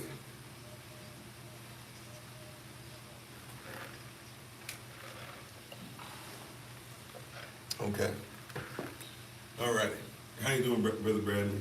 Right, how you doing, F-Ship? Ready already? So, all right, thank you. All right, thank y'all. So, as far as how do I tell who is Israel, who's not? Right? If we be honest, let's start with the low-hanging fruit. And those of you who know my heart, you already know where I'm going. Those of you who might not have heard me before, it's going to sound a little rough for you in the beginning, especially if you're somebody who does the whole I don't see color thing, or does the whole, oh man, because I heard these black Hebrew Israelites say that all of them believe the same thing, right? Even though black Hebrew Israelite is not what Hebrew Israelites even call themselves anyways, but that's okay. So, in all honesty, we know what Israelites look like according to the Bible. And how you doing, General Yachasav? Shalom, shalom, peace, peace. Right? So I will admit that it's going to be a little rough for a hot second, but just stick with us. The truth is the truth, and if it's the truth, it's going to work itself out. If it's not the truth, it's not, right? Okay. So we know, according to the word of Yah, we know according to Savada Yachabim, we know specifically what Israelites look like. Okay? Matter of fact, we know, according to the Bible, the first person, right? And when I say Bible, I'm talking about, how about this? According to the scrolls, right? According to the scrolls, because there's more than 66 books, but we know even according to the scrolls, 66 and otherwise, we even can see we're so-called, because back then, there was no such thing as a so-called white person, even though there were persons who might have been somewhat lighter But in the beginning, the further back you go to the story of mankind, the darker everybody gets, right? And so we even know persons like Noah, right? If you know Noah's story in Jasher, if you know Noah's story in the Chronicles of Noah, if you know Noah's story through Genesis, and you put these things together, you realize Noah was an outlier because Noah was somebody who was at least the first person that we see in the lineage from Adam through, through to Hebrew. The first and only person that's really mentioned as somebody being surprised at how they look when they're born is Noah. And the surprise is there because Noah is not dark. Now, how much so-called albinoism he was going through, we're not sure, right? But Noah is not dark, and it scares his parents to the point to where his father never really accepts Noah, right? He's actually raised, primarily heavily by his grandfather Methuselah, right? So we know that, us starting off, and if you're talking about the first human being that everybody would come out of, scientifically speaking, you have to have somebody who has the ability to have children of all colors, right? Within themselves. They have to have the Ayazah, or the help meter, as many of you call it, because of still that Ishtar type worship, the Eve gene, right? Okay, now I want to make sure that we recognize this and realize this, that melanin is not, I want to say this up front, melanin is not measured from the outside in. It's measured from the inside out. Now we can make an assumption that somebody's, you'll usually be 99% of the time, you're usually going to be correct to be like, hey, somebody who has more melanin on the outside more than likely has more melanin on the inside, right? But that's not always the case, especially when it comes to colorism, especially when it comes to so-called black persons across the spectrum, right? So we can't do the eugenics thing of just going like, hey, because this person's light-skinned, they might not have as much melanin as somebody else, because you could be somebody who's so-called light-skinned but has more melanin than the so-called dark-skinned, right? Melanin is not measured from the outside in, it's measured from the inside out, right? Well, so Noah's lineage, that's what we're going to talk about nations. Because just because Noah has some sort of albinoism, right? If you think it's the worst case of albinoism or not, he comes from persons, right? His lineage is one to where he comes from persons that are not, which means the same way we look at that, we have to look at it as being something, like Noah is still considered to be faithful, although he is so-called albino. Today you would call him white, even though for real, we know enough things now to be like, if somebody's albino, we would call that person a white person. But so to speak, since we like to use these terms that don't really fit correctly, because they're not, they're not really truthful terms, because remember, the word white is not even a color. So, right? If you have any color, if you have any melanin, then you can't be white, because white means clear, see-through, opaque, bright. It doesn't mean a color, right? It means that actually you're talking about, like, if you talk about something like kind of like a whitish blue, you're saying that the blue is lighter. That's all you're saying, right? If you have a white blood cell, you're just saying it's clear, right? Right? If you're saying you got a white, you got white polar bear fur. If somebody says white light is not even, white light actually has a bunch of color in it, right? But unless you look at it through the proper prism, you can't see it. It's bright though, it's so bright that you can't see the color, but we call that white, right? We've been trained to say these terms, white, and white, that's actually a scientific term. So anyway, but as far as Israel is concerned, we know what it looks like, and we know that so-called color was something that was used to identify even early stages of the Bible, right?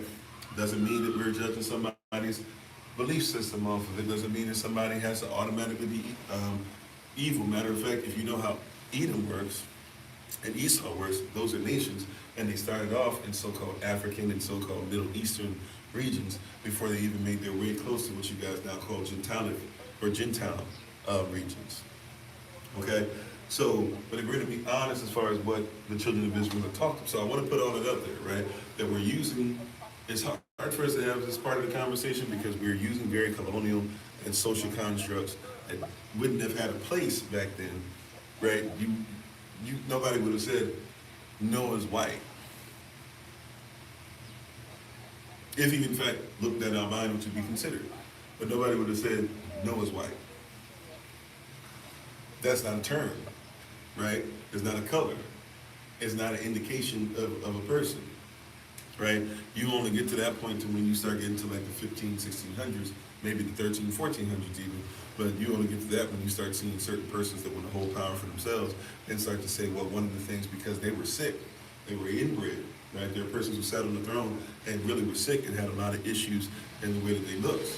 I'm not saying that a white person automatically looks, I'm talking about go do some research and look at a whole bunch of royalty who was inbred and stuff and who was always extremely white, or they would be dying all the time and some of their skin would be white, and what did they do? They would make the whole face white.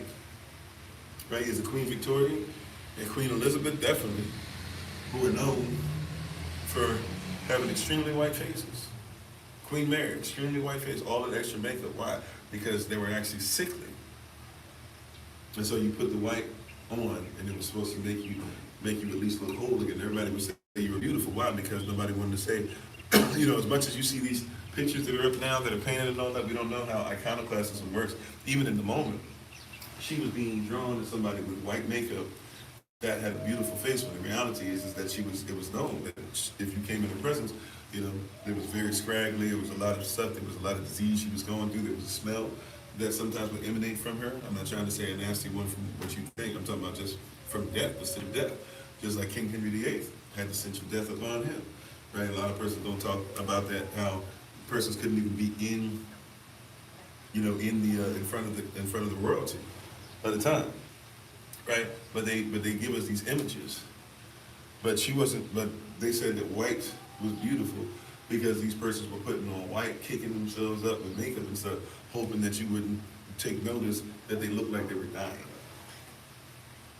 Right? So I want to be very careful with these terms. We think of black, white, and we don't even know where these things come from. The reality is nobody would have looked at Noah and saying, oh, he's white. That being said, we know where Noah's from.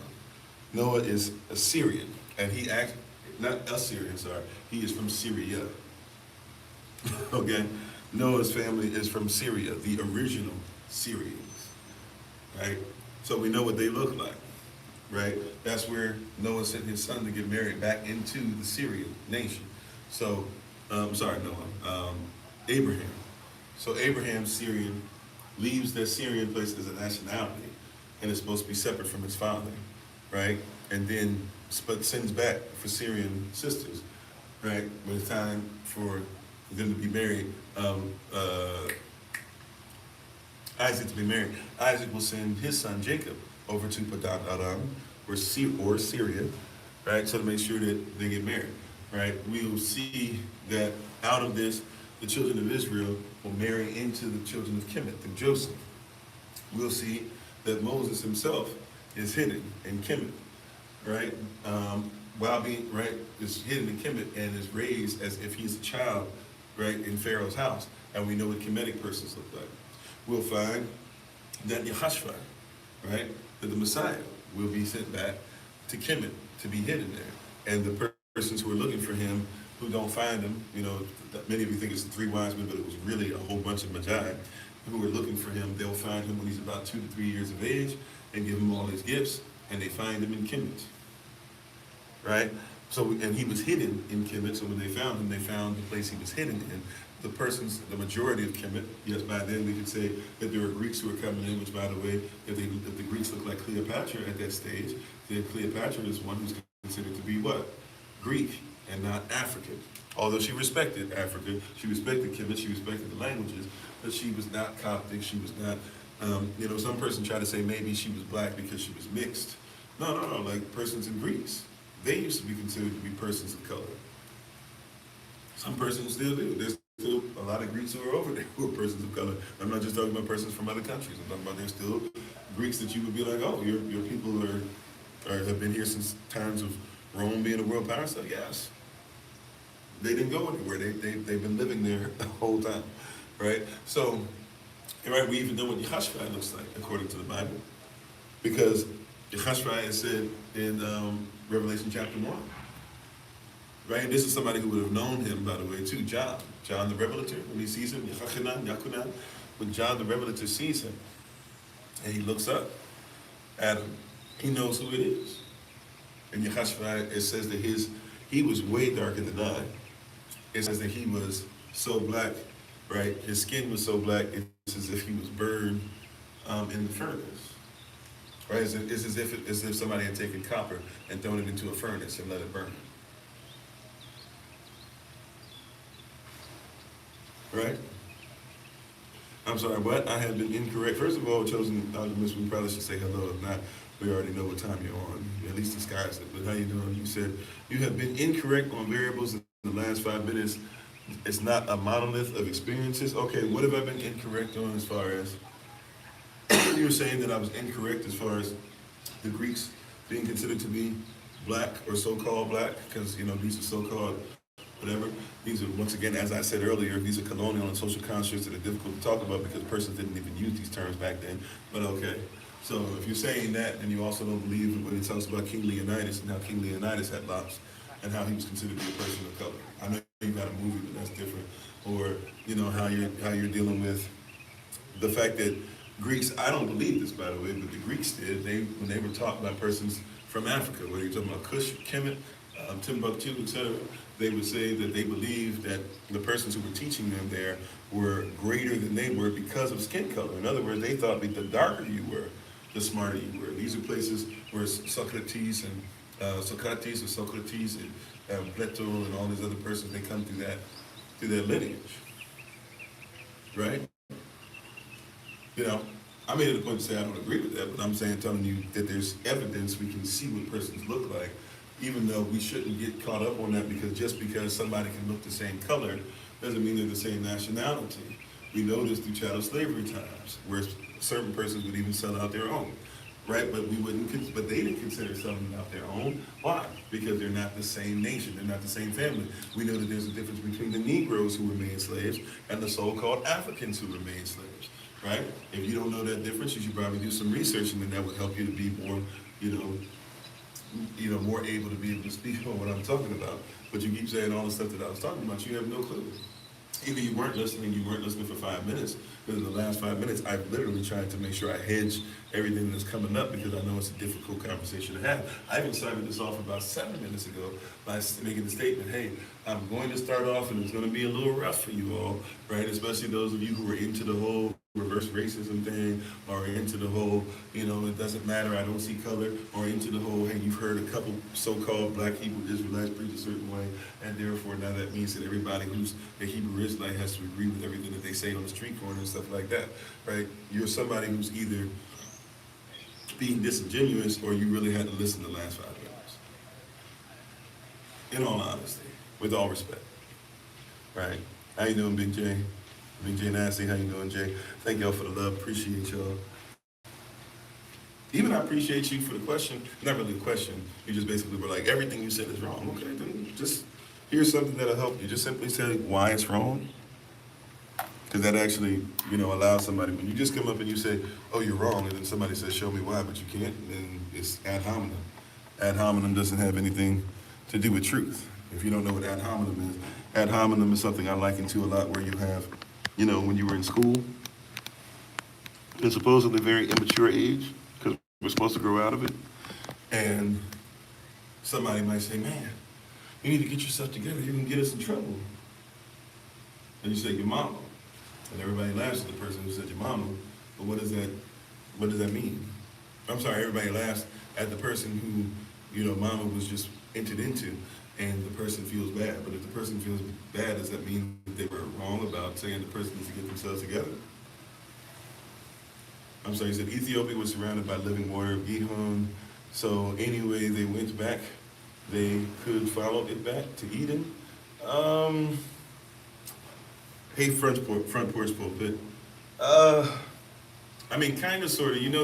The world looked different when the Garden of Eden, like the guarded place of Adam, right? That's what it's referring to.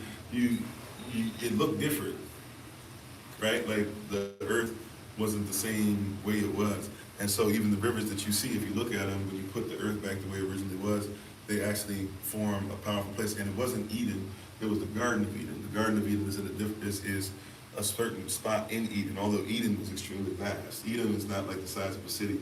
Eden, you might say, is the size of, it runs through, because the earth, once again, would look different before the flood. It runs through a few continents. The Garden of Eden would have been in places like India. If you put the stuff back the way it was before the earth shifted, and it's explained in your Bible that the earth shifted because one of the names of the children in Hebrew's lineage. As a matter of fact, Avda, or Hebrew, is second, or Ivrit, Avda, Ivra, Hebrew. That person in your Bible, depending on what version you're reading, might say it different. But Hebrew has two sons. His second son is where you keep following the lineage through, the Shemitic lineage through Hebrew, and his second son is Peleg, or a lot of you have written Peleg, P-E-L-E-G. And his name literally is talking about when the earth split up. So we know that the earth split up. The earth didn't look the way it was. So the whole thing that you hear about Pangea and all that, that's accurate according to the Bible, right? That when the water hits the dry earth, right, and the earth started to, it took a little while. It takes a few generations after they get off the ark, but because what is it? It's Noah. So Noah and Shem, even though they both count, they both were on the ark together. So you have Shem, then you have Arphaxad, then you have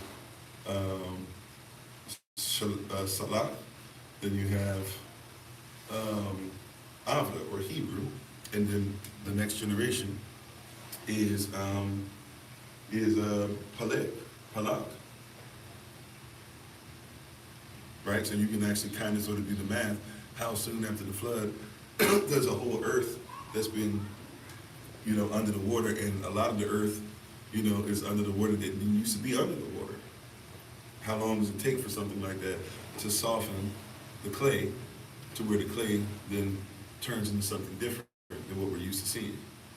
And the answer that we see, right, is about 5 generations.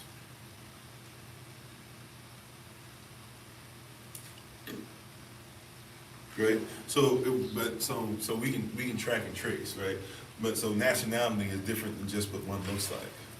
Is ultimately what I told you guys we're going to go towards. But yes, can we identify that in the Bible Samson had locks? For sure. Can we identify that if somebody was a Hebrew and therefore had long hair and didn't cut the hair, and if it locks up and things of that nature, we know what that looks like? Sure.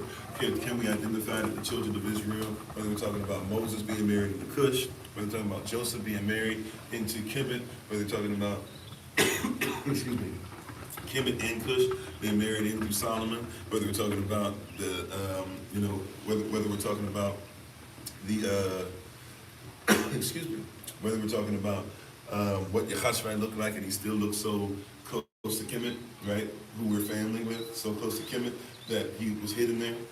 We can keep on going and going and going, right? So we know what they look like, right? As far as on that end. Now, how do we identify them as far as being the nation? The nation, excuse me, of Israel is bigger than just the color. So we can identify, right? As far as, hey, we're not afraid or ashamed to have dialogue, conversation, and admit, like, yeah, we can see clearly that, this is what they would have looked like. This is what persons would have looked like, and things of that nature. Right? We can even do that in history, by the way, too, because Flavius Josephus, a historian from the 1st century who was an Israelite, who was made a slave, and wrote a lot of the history about Rome that we know today, he talks about Christ. He didn't even like Christ, but he admits that Christ existed. He doesn't even believe that Christ was the Messiah, but he admits that Christ exists, and he even talks about what he looked like. So we have, we can look at persons who realized that they were Israelite after the slave trade when they were taken as children, when they started reading the Bible and realized that they keep all the same things, and that's how they even relearned who they were. People like Oluwadach Ekuyanu, right? Or, we can look at so many different markers where persons literally call themselves the children of Israel all around the United States. Those who become free of chattel slavery would literally make camps and make new places to live, and make new cities, and they would call these places the children of Israel, or Israel, or New Israel, or Little Israel, or the camp of Israel. This is a normalcy. Whether we're talking about in the Eastern Shore, whether we're talking about Carolinas, whether we're talking about Georgia, Savannah, whether we're talking about Tennessee, which, by the way, in Tennessee, Native Americans saying that a Cherokee, that Anakitawaya, right? I'm of that branch. We're Anakitawaya, the original name Anakitawaya, literally means something that refers to the people of Yah. All right? So these are different persons, right, who are there. If somebody is Ashkenazi, we know what that is in Scripture. Right? You know what Ashkenazi is like somebody saying Israeli instead of Israel. Israeli is like kind of sort of. Israelite is of Israel. If you don't believe me, you have Ashkenazi. Guess what your Bible calls an Ashkenazi person in the Bible? It calls them Ashkenaz. Who is Ashkenaz of? Is Ashkenaz of Ham? No. Is Ashkenaz of Ashkenaz, but you know, Ashkenaz really, but anyways, is Ashkenaz part of Ham? No. Is Ashkenaz part of, is Ashkenaz part of, and by the way, that's not also called white persons either. Right? But anyways, is Ashkenaz part of Ham, which is Africa? No. Is Ashkenaz part of Shem? Is it possible for you, if you're, and by the way, you shouldn't be anti-anybody just because of who they are, but that being, just because of the color of their skin. That being said, is being anti-Ashkenazi being anti-Shemitic or anti-Semitic? No, they're not of Shem, right? They're not of Ham, the Ashkenaz, and therefore the Ashkenazi. But the Ashkenaz is considered to be of Yavat or Japheth. That's right. Yes, yeah. Semite is a new term. It's not even really new, but the way that it's used is a new term. But it should be Shem or Sham, which means name, authorized. So if you were saying that you were Shemitic, but you were Japhetic, is that the truth or is that the lie?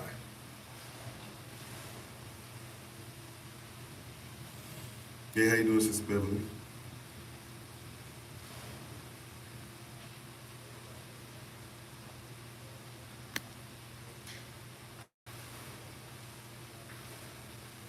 How you doing, Fastest Flash? How you doing, Sister Lauren? Right? Yeah, so if you're Japheth, you're Japhetic. You're not Shemitic. You're not Semitic. How you doing, Sister Casey? Now, once again, it's rough because persons, you're so used to this, and you're thinking like, there are persons that take this too far and start to hate. Right? I'm not here to hate or to dismiss or to say that they deserve whatever happened to them, blah, blah, no. Right? But the Ashkenaz, first of all, a lot of my teachers, believe it or not, especially at one point in my life, were Ashkenaz. Because we're so far removed from ourselves that I had to go through others to kind of get, to be like, hey, who can I bounce this off of? Who can I check this with? Before I was finally able to find others who've been in it longer than I and who are studying and stuff like that, and then to start going back. But even to realize the break, a lot of persons don't know in between what you guys call Hebrew, which is really modern Hebrew, and Hebrew. I went to somebody who admitted, yeah, that's a change, that's not original. I went to somebody that said, yeah, we're not actually the children of Israel, but we do follow the laws and stuff, and so we follow the laws of the belief system is that we should be grafted in, even though that's not exactly how grafting works. But I learned this from other persons who are Ashkenaz, right? And them being Ashkenaz doesn't mean that they weren't willing to work with me and tell me anything at all. If I respected them, right, and they saw that I was respecting and that I was going to do with the culture what I'm supposed to, and even some of them who had interesting conversations with me behind the scenes over the years, we'll have conversations where they call, and I'm talking about the leaders, I'm not just talking about Ashkenaz, the leaders, right, of different Jewish beliefs and stuff like that. We'll have interesting conversations where they'll be like, we're not with you all the way, but they'll be like, hey, that's interesting. Matter of fact, I've never heard anybody preach it like that before. Where'd you get that from? I'm like, strict to culture. And a lot of persons don't even realize that the Hebrew that you speak, many of the dialects are not based off of origin. They're based off of what somebody's doing today, right? And so that's why we're doing research to get back to the origin of it. So So, it's important that we put that in, and therefore there are Ashkenaz, former Ashkenaz, who have given their heart to the Most High, who are genuine about it, who really believe in who Yahweh is, and they put Him before all, and guess what? They become grafted in, they become part of the family. Just like Ruth is no longer a Moabitess. Her people became our people, her Elohim became our Elohim.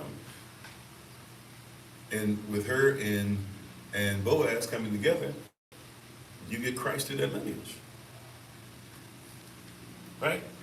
So identifying, see, that's when it becomes a nationality. At some point, we got to start saying, okay, what are you born into again? We know the womb is the womb of Israel. If you don't know what I'm talking about, you would have to look up Genesis 3, Isaiah 9, Jeremiah 3, and Revelation 12. Once again, that's Genesis chapter 3, Isaiah chapter 9, Jeremiah chapter 3, and Revelation chapter 12, right? The womb that Israel is born, that you're born again into, is Israel. And Israel, the only reason why Israel is the big deal that we are is because Israel is supposed to be the only nation that was fully formed by Yahweh to ensure that we follow His laws. And when we've gotten in trouble as a nation, it's been when we haven't followed His laws. But that's why Israel is supposed to be, in the position that we are. And we should still be humble in that position, right? However, we should not run away from who we are just because persons want us to be like, oh no, you think that you're better than us. I don't think I'm better than you. I think I might be in a better position than you. And the Most High might therefore allow me to better myself when you won't be able to better yourself based off of the same morality, but it's because I'm in tune with the Most High. If you become part of the same body, you can better yourself as well. Right? And so now when we start talking about identifying the nationality, the Negro, the Israelite, what's the difference between the Israeli and the Israelite? Who is Israel? Right? Who is Yehadashah? Who is Yehashua? When did somebody tell you that half man, half Zeus, because that's what Jesus or Jesus means? How did that even become a thing? See, these are things now we can start having conversation about as far as identity as well. Because identity doesn't mean that if you have two so-called black persons that both of them got to be Israel. No. Right? That's why, like, this thing, persons don't even know the whole, no shade to anybody who posts this. I know a lot of persons post these different things and all that, right? No shade to you, right? But just telling you the truth. No shade. If you're somebody who's still going by this whole, this island over here is all one nation, and this island over here is all one nation, and the United States of America is all one nation, and this European place over here is all one nation. So this is how we know who's Issachar and Zebulun and Asher and all. No, that's not correct. The only reason you even believe in that is because now, once again, this is where righteous intent is not always righteousness. Okay? You ready? Right? This is where righteous intent is not always righteousness. You ready? When person talks about righteous intent, somebody intended to try and get us reparations. Getting reparations just for freemen, or for black folk, or for Native American folk that look like us, etc., wasn't working. So somebody, because everybody knew who the Negroes were and the Israelites were back then, this was not a topic, tried to come up with a new thought process to get us money. And they lied. And they said, oh, this island is this island is this island is that. They lied. Right? It's not the truth. And since they lied, the lie went so well, the person still, to this day, uphold the lie. A lot of person might not know that, right? So even that's not the way that you look at it. Nowadays, especially, we can tell where our people were sent. We can tell where they were sent from the ghettos, literally the ghettos from, the 1400s, 1500s. A lot of persons don't even know the ghetto started with us. 1400, 1500 were melanated folk, right? Who were considered to be persons who were into the Tanakh, who were considered to be swarthy, who had locks, who wore hoodies, who put poetry over music on street corners. Yeah, we can track where we are in the story of mankind. We can. It's not that difficult. It's really not. It's not that difficult. Somebody might think it is. Yeah, I promise you, it's not difficult at all for us to be able to put that together. Not at all. We can easily track this and trace this. right? We can easily track and trace this, right? So it's not difficult. Once again, it's not difficult at all to be able to do that. That being said, if you get caught up only in what they look like, but never do the research as far as where were they from, what did they believe, what is the language, and then what is the responsibility, what is the goal as we come back together, right?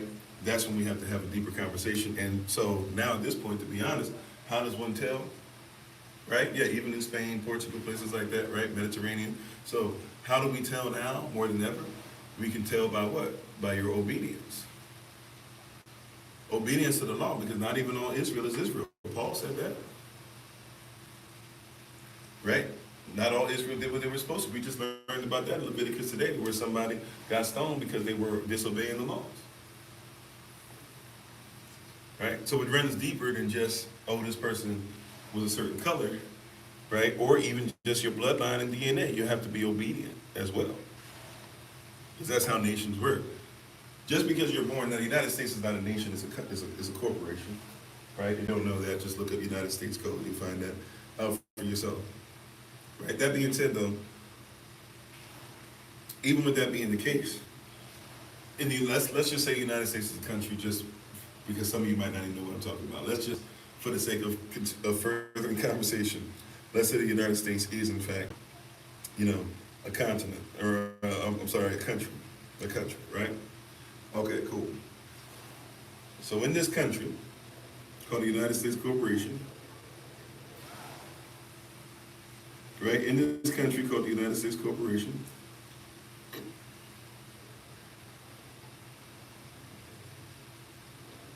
sorry.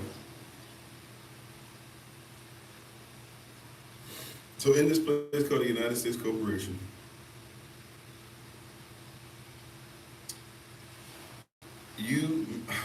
how do I say this? I'm sorry.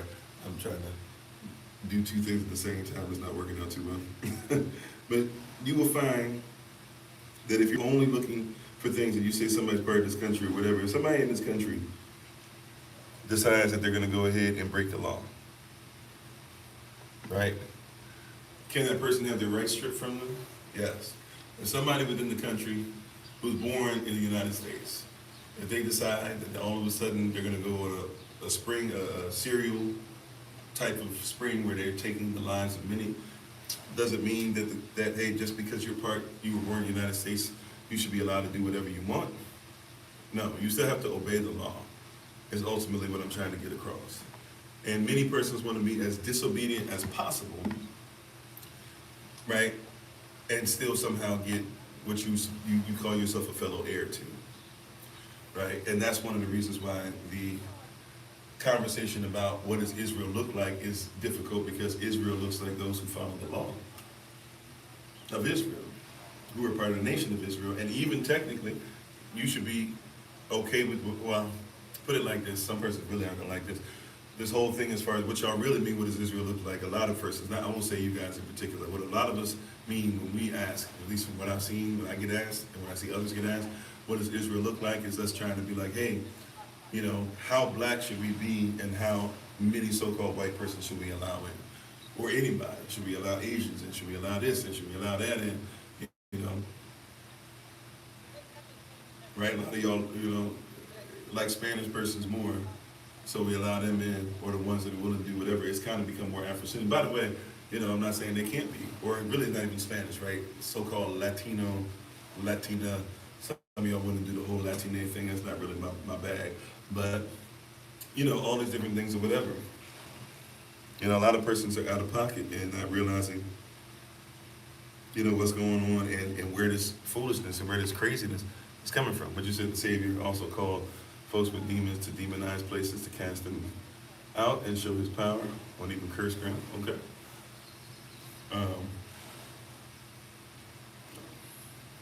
Okay, I'm not, all right, well, I'll leave that there for now. And welcome to everybody on all the platforms. Thank you so much for joining us. We appreciate you. Hopefully you're getting something out of today, and out of today's message. But yeah, so, and I'm sorry, fourth abundance. Thanks for being part of the community. Shalom, peace, family. How's everybody doing? So we have to realize, and even somebody was saying, By his stripes we are healed earlier. Talking about the rainbow, that's not how that scripture works. That's right. That's two different contexts. The rainbow is not. The rainbow is, if you know about Avanavan, it's a token.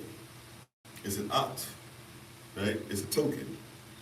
So it begins a whole different way. It's an access point, right? Remember that the rainbow technically is always around you, right? Because it's always in so-called white light. But if you put it through the right prism, you get Roy G. Biv. Some people would argue that there was no indigo and that what's-his-face only put it in there because he liked to do everything in seven, Sir Isaac Newton. But Roy G. Biv is always around. So when somebody says, what does Israel look like, it's kind of like a difficult conversation for me to have, in all honesty, because once again, yes, sure. Even if we be honest, over time, when persons are marrying into each other and marrying, we're going to go back to the origin of what persons look like at some point. So at some point, persons will get darker and things like that again, in all honesty and all sincerity, right? If we're just having honest conversation about how,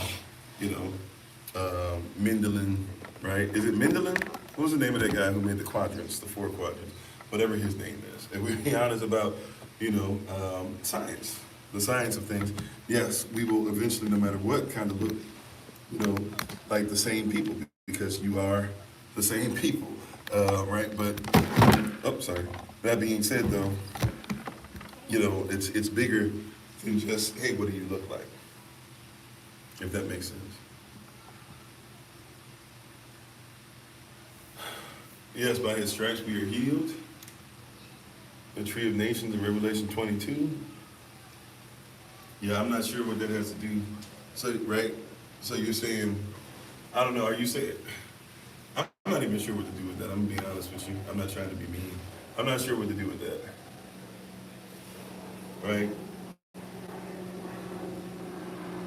Because there's different colors in the rainbow, you would say that that's the stripe. By his stripes we are healed. That's talking about when he was whipped. Now the rainbow kind of is in the same place that we're going to look for the Messiah to come back. But to put the two together, I'm not really familiar enough with that. So can I tell you who are the original Hebrews so you can study that? Well, we just said today, right? And I'm sorry, maybe I didn't say it clearly enough. I want to make sure. Because, but it's once again, if we're talking about what do they look like, we're having a different conversation, and I went over some of that. But a lot of persons are just thinking blackity black features, so-called black features. So that's what we look like, right? But if we actually look at the nationality, a Hebrew is one who's born out of Avda or Ivrit or Ibra or Hebrew, right? So you have a lineage. Adam, you have a lineage, right? You have Adam. Seth, Enos, Canaan or Canaan, Canaan, Mahalalel, Jared, Enoch, Methuselah, Noah, Shem, Arphaxad, Arphaxad, Salah, and then Hebrew, right? Or Ebre, E-B-R-E, some of your versions say.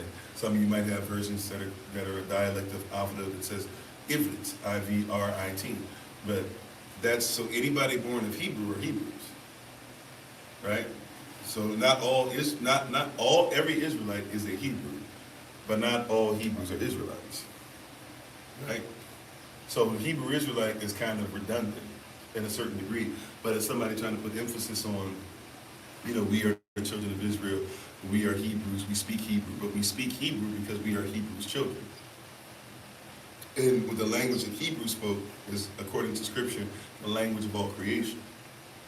This is why we want to go back to the original Avda, or the origins of Hebrew, the origins of what everything was spoken in, and how we even used to speak to the Most High when Adam was in the garden and spoke to the Most High, spoke to Holy Spirit before he lost access to Holy Spirit. That's the context of what's being talked about.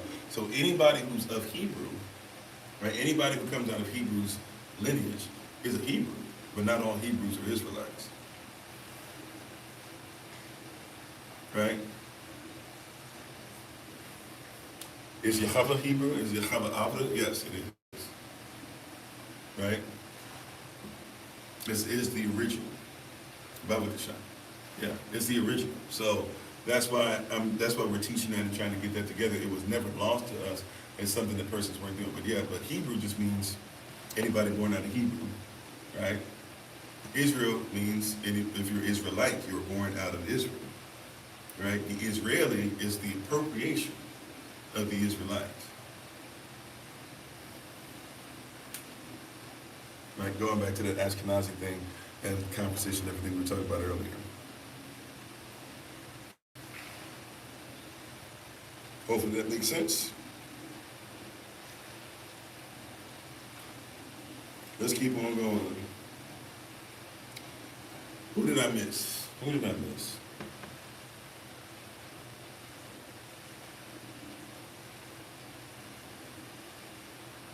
Who did I miss? And thank y'all for the love. How you doing? My wife is on the Honorable Almas. Always check her out on TikTok, YouTube, her website, and Pinterest at Bloom and Flourish. Not A-N-D, the letter N, Bloom and Flourish. Bloom and Flourish 3. She is a healer, herbalist, chemist, a biologist by degree.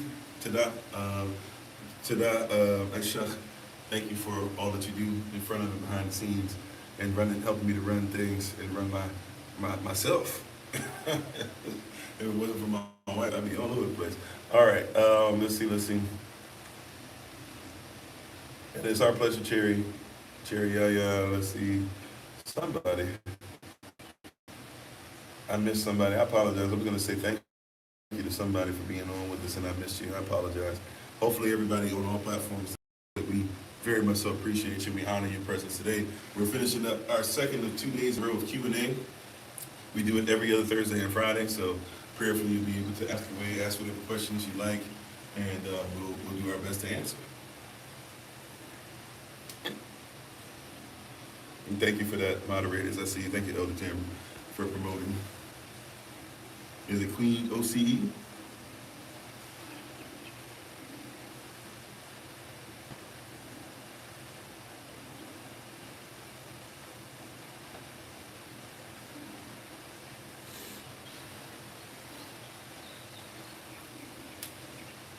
I'm sorry, I'm trying to, a bunch of stuff that was on there.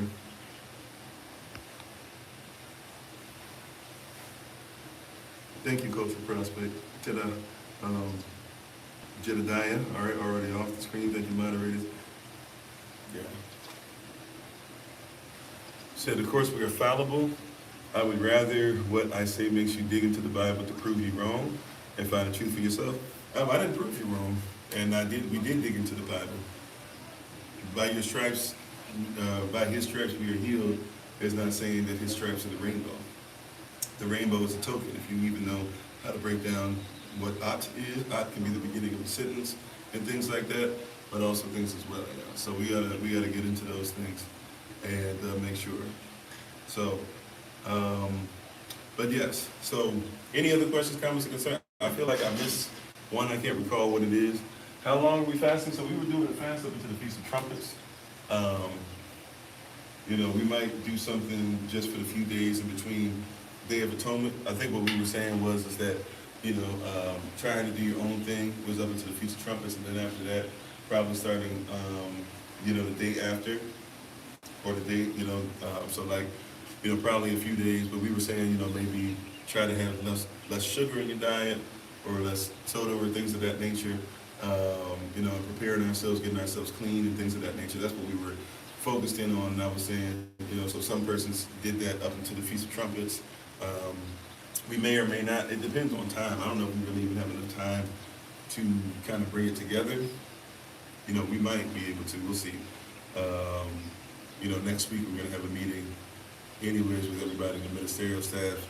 But October 6th through the 13th, really we're looking at that as feast days. So, we were just kind of telling the person, maybe prepare yourself, and especially if you're coming in person, we're going to try to eat healthy anyways. So prepare yourself. You might want to get some of those things that cause you to get the shakes, because, when we have the sugar and all the stuff that we're having and the intake and everything, we're going we're going, we're addicted to it. He said that we say the difference between a Negro and an African. So I mentioned it today. Thank you, Elder and I. So if you're unaware, if you never heard this before, allow me to. You've heard me using the term Negro. Some of you don't know when I'm saying Negro, or many of you don't know it as Negro. A lot of you think that that's Latin, or you think that it's Spanish, right? Because, on the Francais, black is noir, right, and other things, and Visigothic language and other, and even what we call black is looked at as being things that are different, right? But the reality, we are the companions of those that keep precepts of Yahweh. So, the difference between a Negro and an African. Negro, is one of the most ancient words for West African one might find, believe it or not. Oh, okay, Brother Jay, praying for you. Right? Keep going, right? So a Negro does not mean a black person or an African, right? What's happened over time is everybody got put in the same neat box, right? So for example, in Africa, Africans were not considering themselves to be black, right? You know how you'll talk about somebody who'll say like, well, what nation is black? Especially our Moorish brethren will say stuff like that. How you doing, Sister Michelle? But you'll hear a person say like, oh, what nation is black? That doesn't even make sense. You show me the black nation, blah, blah. There are actually nations that have black in their title, or it's insinuated in the title, in their culture, in their language. For example, Cush, or even Nubia. Nubia is basically Cush 2.0. That never really lost power in the in-between. But Nubia, right, or Cush. The name means black. Matter of fact, Cush in the Bible, right, is the son of Ham. He's his firstborn son. Ham's name means hot. This is also where you get Africa or Alkebalan. I know both of them. Alkebalan, both of them technically not even the actual original name of the so-called continent, right? But nevertheless, where you guys talk about Alkebalan or Africa or places like that, that comes from Ham, right? And Ham's people were there, but Ham, and it was Ham's son, not Ham, but Cain, or Canaan, right, who ends up being cursed. And Shem will go ahead and come in there and take over, right? And will eventually even marry into Ham because of that. Oh, yes it is. How you doing, Takwa? Yeah. So, right?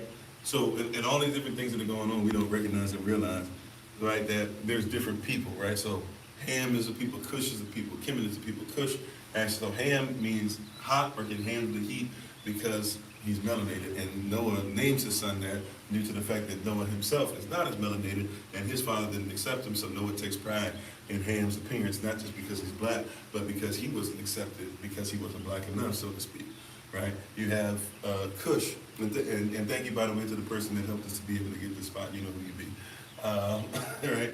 I really appreciate you and the connection that you got. But yeah, then you got Cush, excuse me, Cush, and you have Ham, sorry. Yeah, so Cush is considered to be the son of Ham. Cush also means black. Nubia also part of the meaning is black, right? Ethiopia was the second son of Ham. Ethiopia is the Greek way of saying Cush. Sorry, Ethiopia is not the second son. Ethiopia is Cush. And Ethiopia is the Greek way of saying Cush. Ethiopia means the people who are blackened by the sun, right? And Greeks looked up to Ethiopians, right? Which, by the way, Ethiopia is another word that was used for the whole, what you call continent of Africa at one point too. So, but Ethiopians, especially Nubians, Cushitic persons, were considered to be even greater and better. Not because I believe it, because of what the Greeks said. They said that they learned from them and they thought one of the reasons they were smarter than them was because they were more melanated. I'm not saying that's true. I'm just telling you a lot of this stuff and where you get it from, you got to go to the time frame to see who's doing what with what and who's living by it and who's being quiet about, if they say it's because we're black, we'll just go with that, right? Though there's a lot of gray area and stuff like that. That's why we have to be careful. Nevertheless, right, if you keep on looking, Kemet, not Egypt, right? Kemet, right? Or Miss Maya Salayim or Miss Laim. But Kemet is considered to be a place where they actually believe that they were born from the black sand or the black earth, right? They had black sand, a lot more of it back then than they do today, but they had black sand. And so they believe they came out of that. So their skin, they thought that's why they were so dark, because they came from black sand. The majority of them were extremely dark, and we're also in the sun, which means that the melanin is activated even more and more and more, and so they get darker and darker, right? Because you got to not only receive the melanin, but you have to be melanated enough to protect yourself from some of the sun's rays as you're eating off of the sun's rays, right? So that's part of the belief. So we get into these places where it's difficult to talk about, right?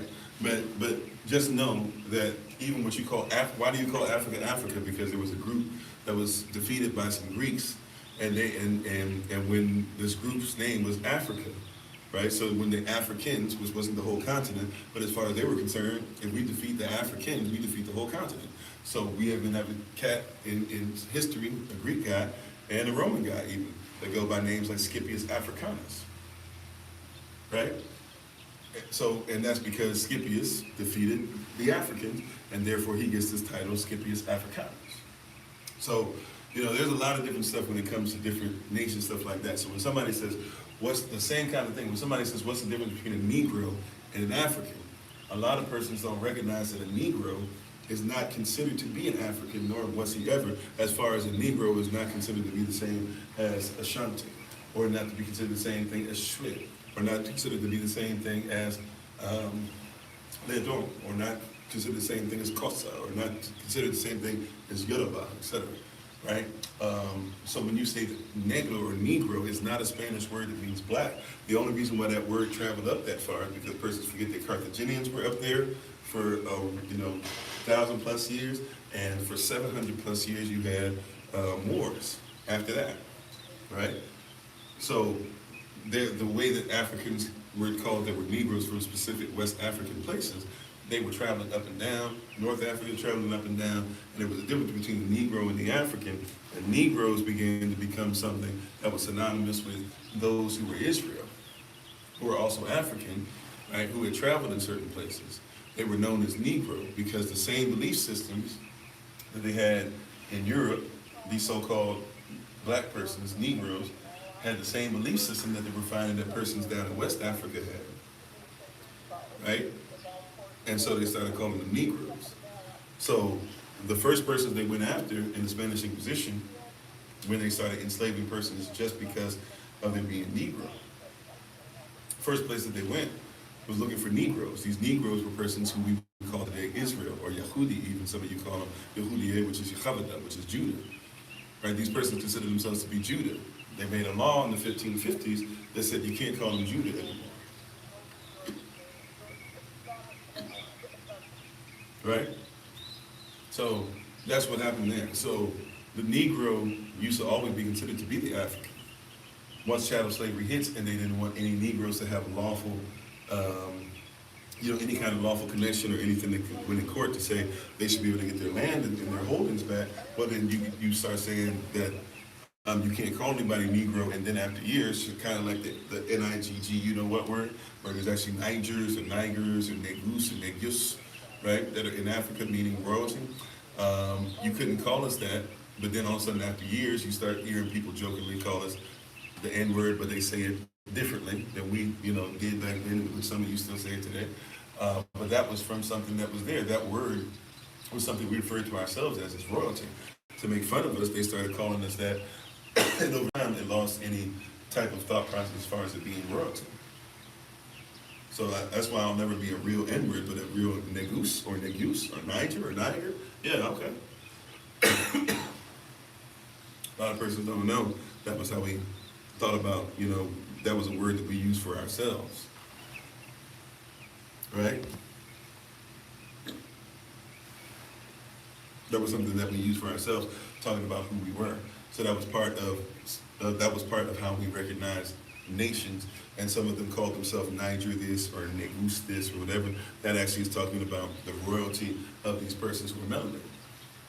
So a lot of persons are unaware when we talk about that, but yeah, there's a difference between the Negro and the African. The African, by the way, as everybody still lumping everybody into one thing, but the Negro is a specific type of so-called black or brown person, right, who is, who was a follower of the way. That was the way they were looked at, right, in those times. So that's the difference. It doesn't mean that a so-called white person cannot become part of the nation, but if they do, they leave the nation that they are part of, and they become part of Israel. They become part of where heaven meets earth, according to Genesis 28. If you're not willing to do that, then you're still a stranger, and you're not a stranger who's trying to become us, you're just a stranger.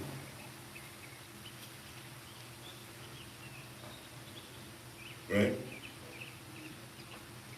So it's difficult to have that conversation once again, because a lot of persons are unaware that that actually, truthfully, not only was a thing, it still is something that happens every day. Right? So we need, so hopefully that makes sense. If you didn't know what I was talking about between a Negro, the difference between a Negro and an African, right? African, once again, can be many different nations, many different countries, many things going on. But there is a difference between a so-called Negro and somebody who's from Alkebalan or Africa, Ethiopia. There's a difference between them because you're talking about different nations, right? The Negro is basically some persons who uphold the law, consider themselves to be Israel. And then eventually the word Negro, after nobody's allowed to use it in Europe, when that word makes its way over here, persons use it to talk about, and if you notice, they don't use it to talk about slaves in the United States of America, right? The Negro is used to be talked about freedmen, right? Even though they were still mistreated, but they were at least so-called free, right? They at least were so-called free, right? In certain places, right? So the Negro is one who actually has a nationality, right? Eventually, over time, what they got you to do is start calling yourself an American Negro. But if you get the mindset, an American Negro is somebody trying to say, like, for example, if you're an Italian American, if you're an African American, if you're a German American, right? Well, an American Negro or Negro American is basically us saying that you have another place that your people come from, but we're trying to get you to go ahead and drop the whole Negro part and just call yourself American so we can treat you like whatever over here, right? So we have an identity that goes back. Somebody asked the question, when did the whole light skin thing become the thing that was there? Well, that one, simply put, when it was about, that one goes back past even chattel slavery. And hopefully what I said makes sense, by the way. Thank you for the questions. Great questions today. Excuse me. Okay. So the so-called, what's the word I'm looking for? The so-called,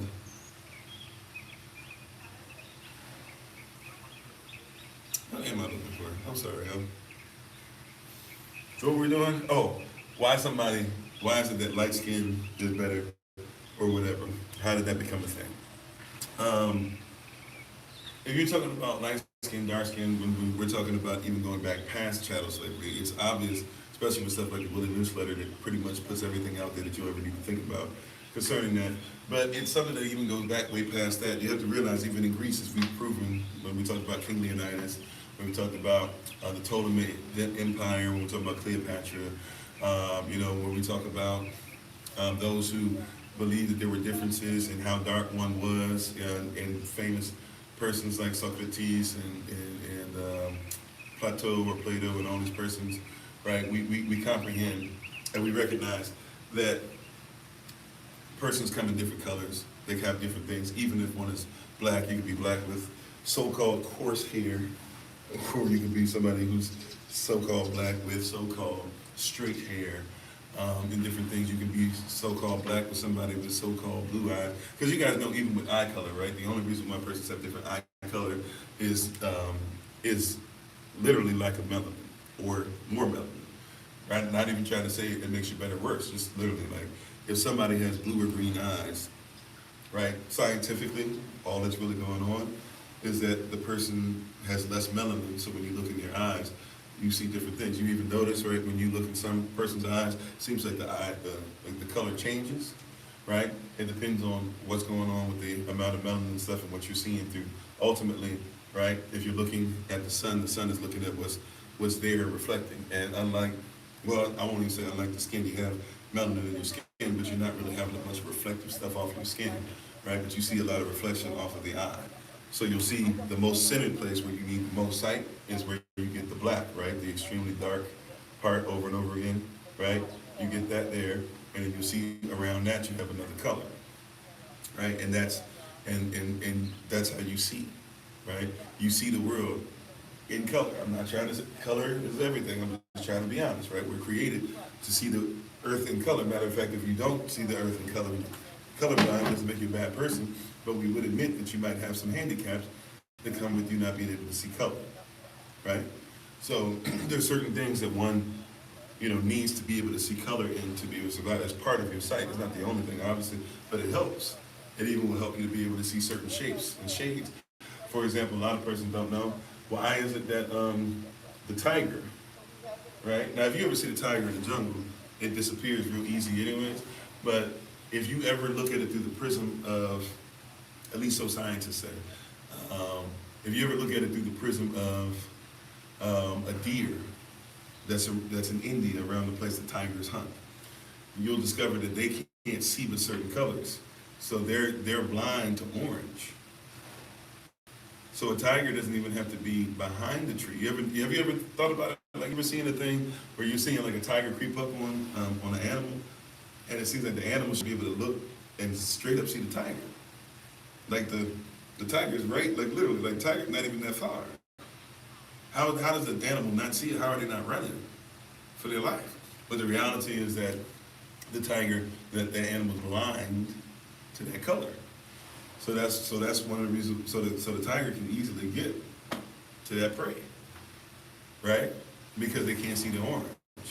So tigers are already able to hide naturally and everything, right? But mess around and have them to the point to where you can't even see you can't see the main color of what the tiger is. It's over, right?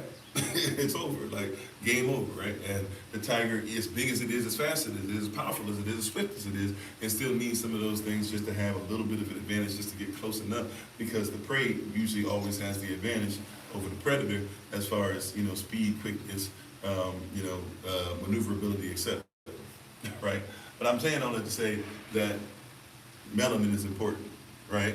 It's important as far as, yes, everybody who's alive has melanin, just like every plant that's alive has chlorophyll, every human being that's alive has melanin. Okay, right? But you go back to a certain point to where even in times of Greece, you'll have somebody sitting on the throne, and the king wants to live forever. As you'll see persons say a lot of times, "Oh, king," right? In these movies and stuff, "Oh, king, may you live forever," right? Stuff like that. Well, when they're saying these things, right, the goal is because the goal of every king, of every emperor, right, is to make sure that their family sits on the throne as long as it's humanly possible, right? Marcus Aurelius, he wants his son to sit on the throne. Septimius Severus, he wants his son to sit on the throne. Julius Caesar, we're not 100% sure if it was his physical son or his adopted son, but he wants his son to sit on the throne, right?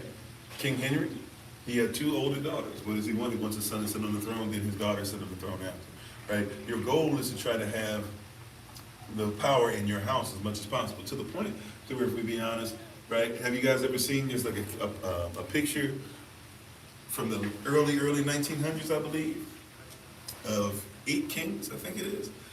And in the picture, 8 kings. And if you look at it, it's the only picture of its kind where there were 8 legit rulers, right? In the same place, at least as far as what Europeans believe to be rulers, right? Because there's other rulers who've been in pictures together. But, there was 8 of them together, 8 kings. All of them basically like family, and not, all of them 10th cousins, no. Like first cousins, a lot of them first cousins, second cousins are married into persons who are first cousins, second cousins, keeping the stuff in there. The goal is to have your power on the throne, and your family, and your lineage on the throne forever. O king, will you live forever? Is an actual statement they really, really want, or at least they're saying it as a way of sucking up to the king. Right? Okay. So back in the times of Greece, you start hearing persons say, "Oh, okay, well, we have blue eyes." And even though they know, it doesn't mean that they're dominant and all that. Even before you had the four squares and all that to do the math and, or the science and whatever, they knew that having blue eyes doesn't make one dominant. They knew that having blonde hair doesn't make one dominant. But their family looks different. They want their family to be on the throne, so what do you start doing? You start saying, oh yeah, because we look like this, we're better. Right? Way before chattel slavery, right? You start saying that, oh, because we look a certain way, we're better. Especially those of us that are on the throne. So way before you get to a Hitler or somebody like that, this is already something that's being interjected to be like, oh, okay, this is where your idea of stuff like beauty comes from. I'm not even trying this to be facetious or to be whatever. I'm just to show you how this works. No, not trying to, once again, be disgusting. Just being honest, right? So I'm not trying to be disgusting. Just being honest, keeping it a buck with you, okay? We're keeping it a buck. We're keeping it real all the way, right? We're keeping it all the way real. Okay? All right. Even in this, even in what we're talking about today, all right, peep game. Even in this, even in what we're talking about today, right, you'll even see as far as somebody's phallus. If you didn't know this, you go to certain countries, you go to Greco-Roman places and Greco-Roman countries and things of that nature, and you'll discover that a lot of the statues are made with persons who have what? Who have a small phallus, right? Or maybe we say a grower, not a shower, right? And now I'm not trying to say all Greek men have whatever, right? I'm not trying to say all white men, because once again, we're saying even persons of that time are not so-called white. But that being said, excuse me, in Greco-Roman, right? The Greco-Roman person, or the Greek person in particular, has all the statues of men who were made naked in display that give them very small phalluses, right? They give them these very small phalluses.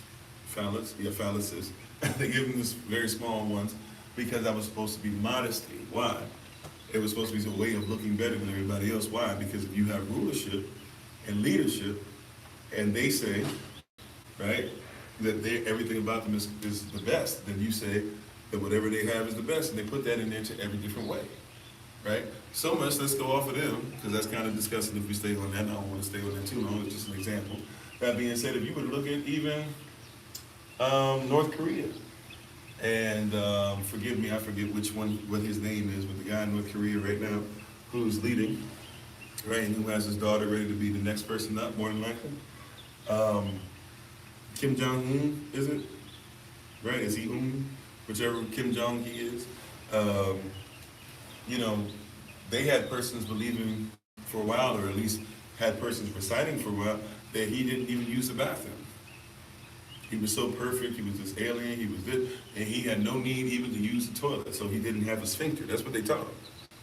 You know, a person will go, that sounds crazy, but they're trying to put something to make it a point to be like, hey, we want some kind of look or some kind of value or something to say that we're better.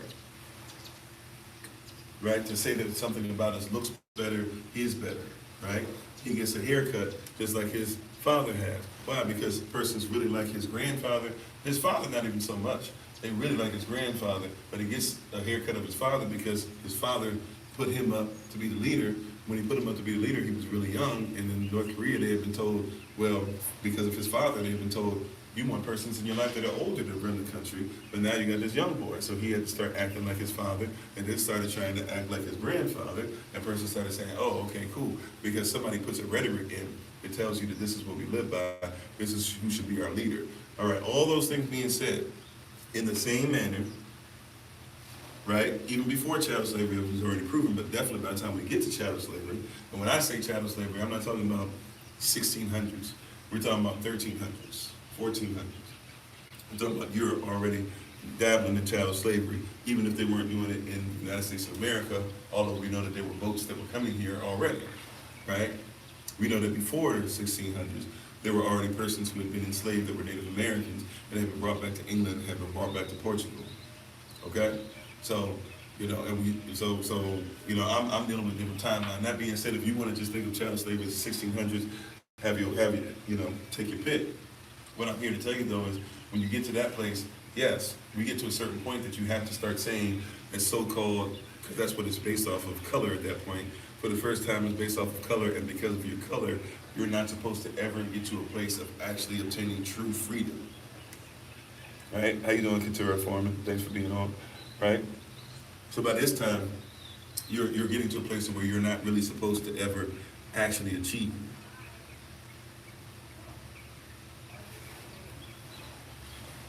Right?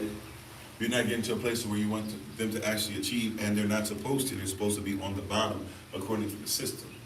One drop rule, Native American, Polynesian, so-called black, African, Negro, copper colored, etc.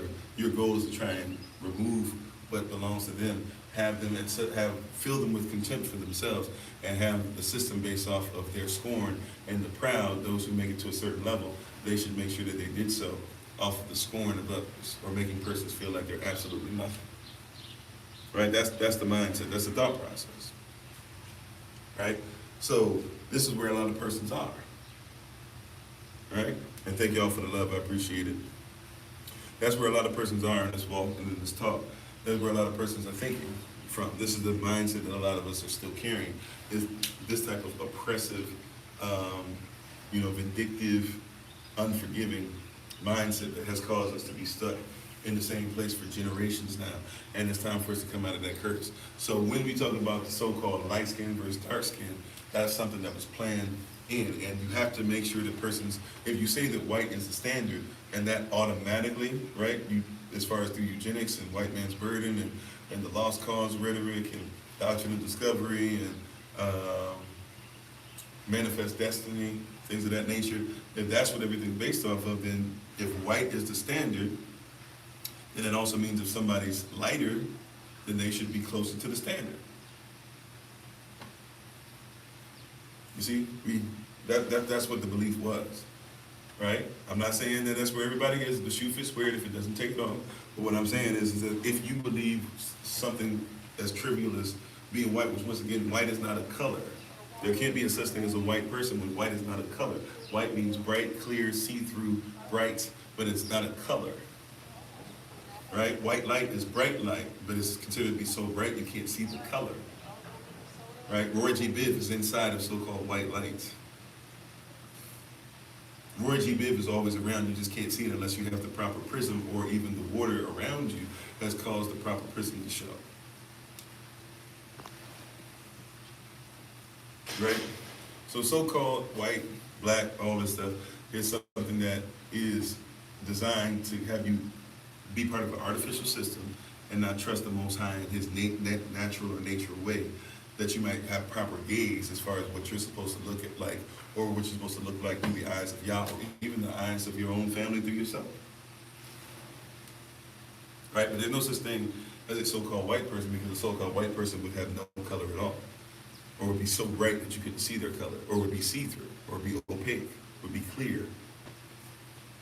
But somebody, if the standard is that white makeup on Queen Elizabeth, right? If that's the standard, the whiter you are, the better you are, then that means the closer to white you are, the better you should be too. So now you take that to us in colorism and fighting against each other. Well, yeah, I want a man who got good hair, whatever that is. Or, man, you know what? She has fair skin. Why is her skin more fair? Because the persons who are in power, right, are still trying to get us to be stuck on some of that stuff. But there's no such thing as fair skin. Your skin doesn't make you fair. The way that you use the word to judge and to live and to treat others is what allows us to see if you are fair.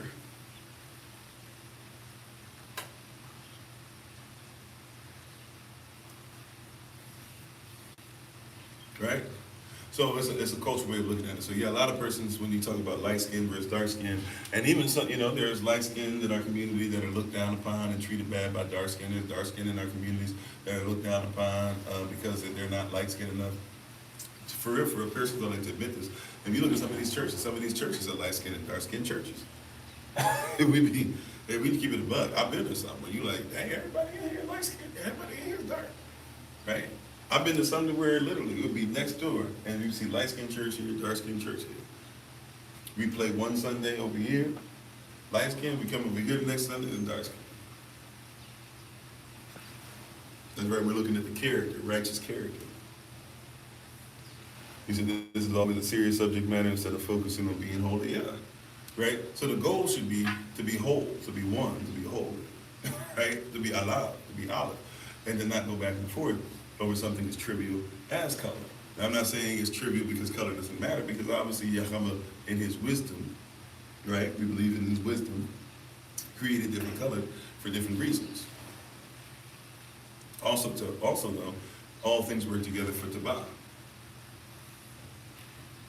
So even if you're somebody who takes the fact and says, well, you know, if Adam and Eve had never sinned, so-called Adam and Eve had never sinned, there's some person that believes this. If Adam and Eve had never sinned, then maybe there wouldn't be no such thing as what we now call white.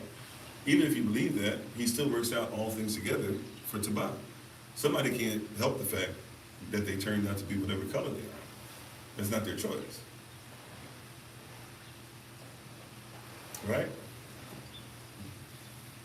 It's not their choice. There's some things that's not a choice. You can argue, okay, your sexuality is a choice. I would argue that too. You can argue that being a man or a woman is not a choice. A male or a female, at least. Right? Being immature as a male, and not being a man, that's a choice. Right? But I'm just saying, we can argue different things, what are our choices, but you can't argue your skin color. And you can't even argue that person got here the way that they wanted to. I know persons want you to believe that through Buddhism and stuff. You can't argue that you manifested yourself. You didn't. You can't argue that you know who you are more than the Most High, because he knew you before you knew you. You know? So certain things we can't argue. And one thing we can't argue is color. We can't argue light skin, dark skin. We can't argue white, black. We can't argue Chinese.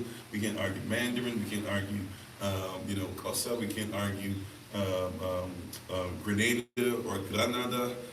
We can't argue those things. That's not something that anybody asked for, right? But now when we start talking about the kingdom, you can ask for this and be royalty and be what you're supposed to and be obedient to it, and you can become part of the nation. And if persons do what's necessary according to the law and the will of the Most High God, then why wouldn't they be given an opportunity to do that?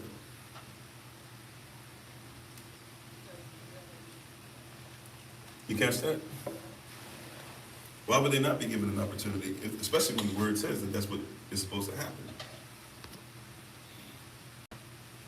Amen. And his infinite power, right? And he knows us. He knows us better than we know ourselves.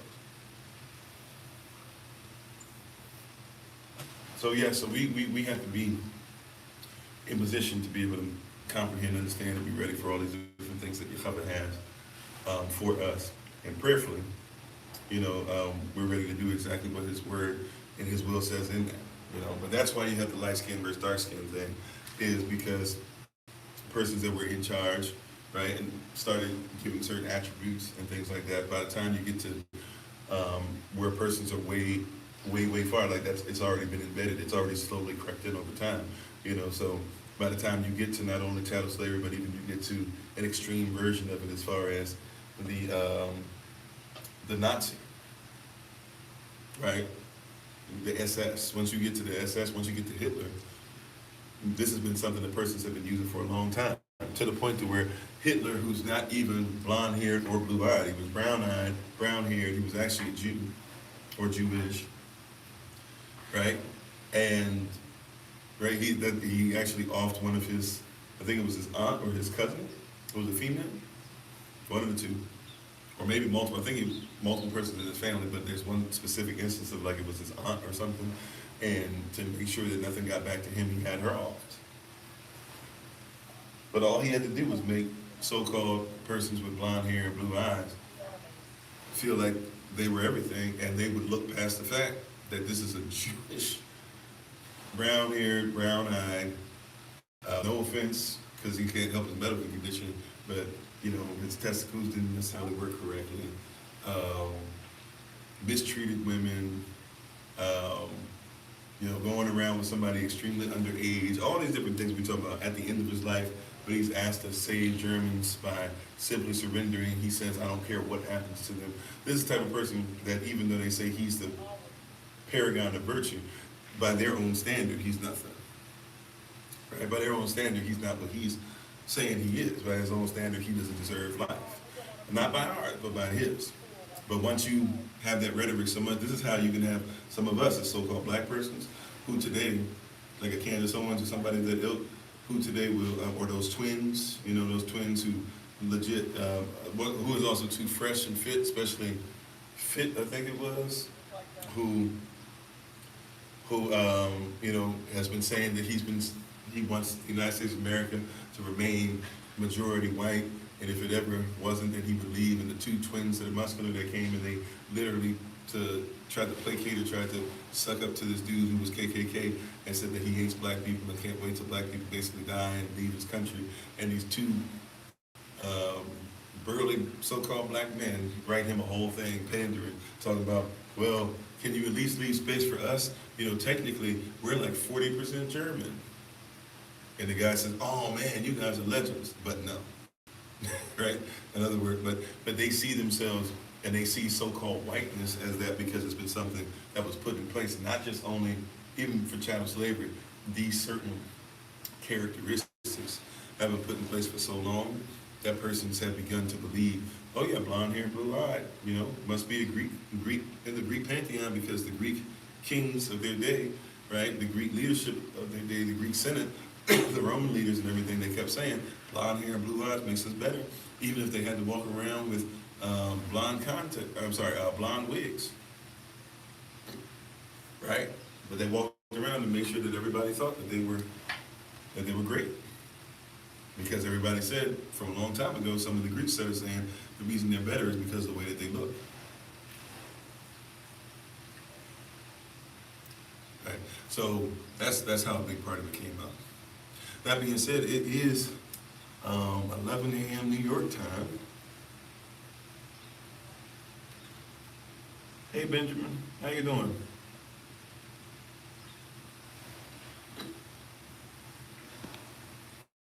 So,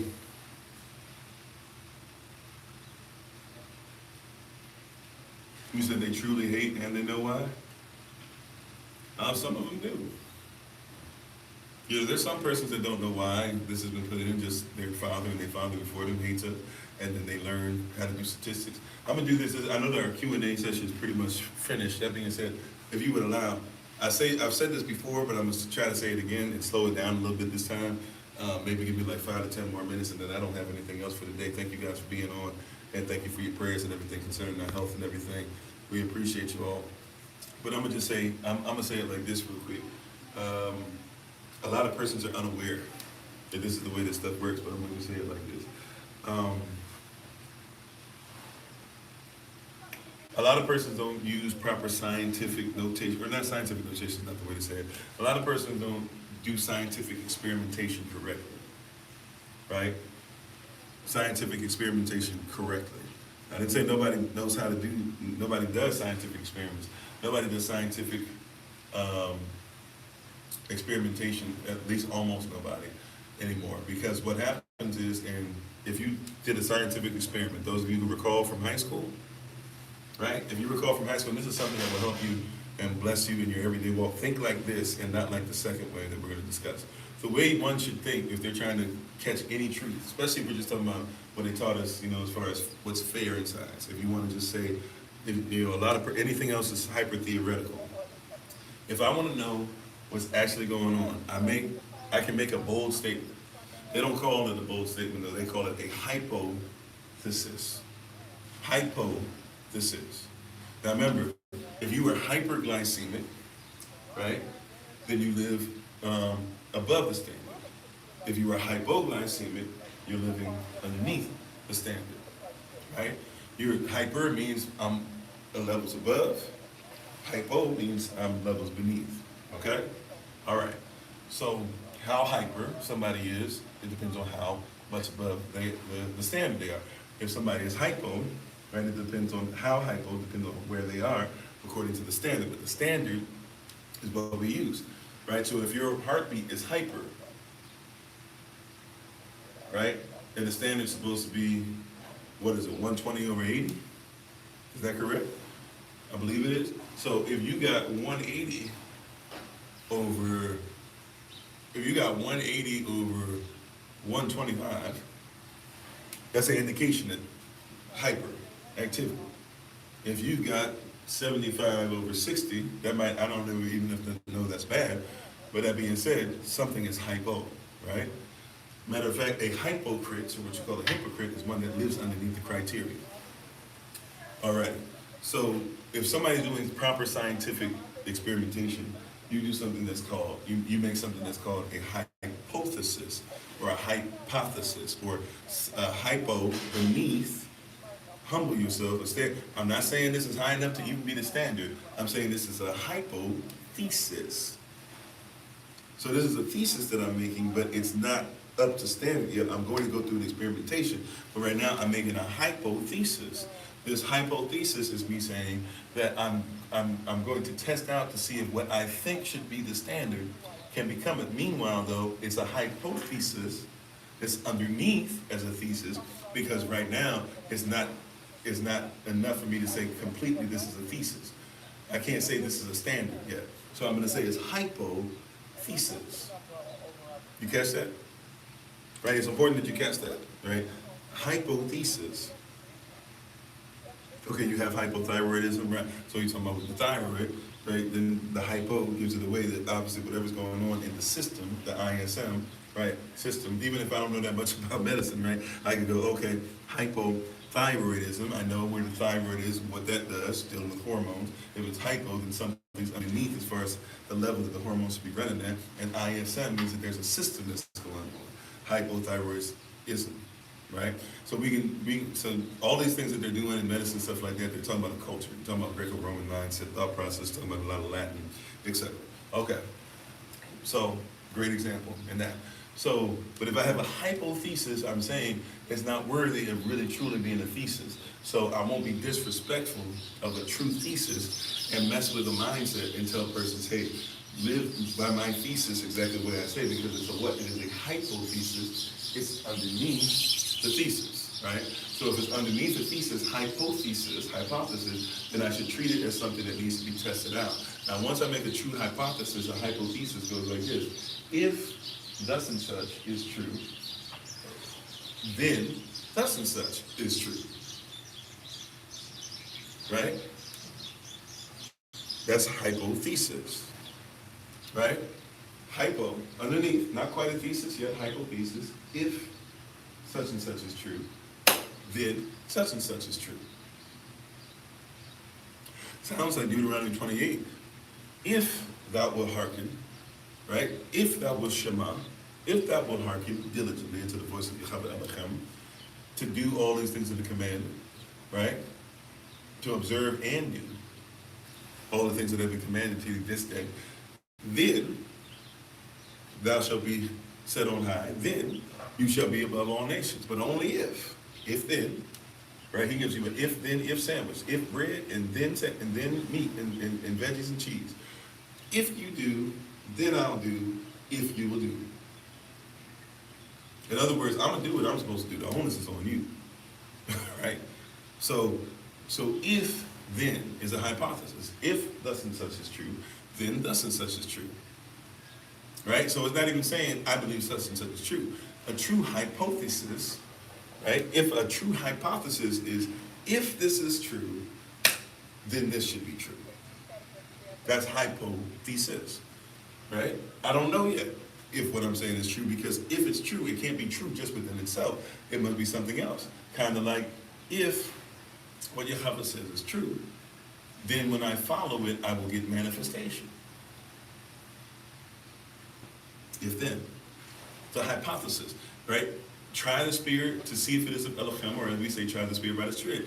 If Yahweh's word truly is saying, if a prophet liar comes to me, or a prophesier, and I don't know which one it is, if they say this, then let me look according to the word to see if what they say lines up. If it lines up, then it's true. hypothesis. So hypothesis, and so what happened is the hypothesis is supposed to come first. Then we're supposed to actually take things to make true experiments that actually can experimentally prove whether it's right or not, right? If I put my finger in a beaker, then bacteria will grow.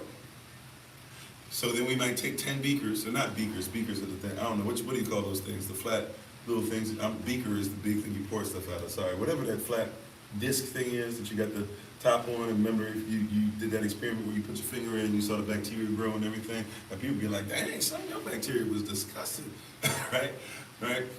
If I say that if I put my finger in there, then bacteria will grow, then I might take 10 of those discs. Right? I might take 10 of those discs. And when I put my finger in them, then I might let them grow.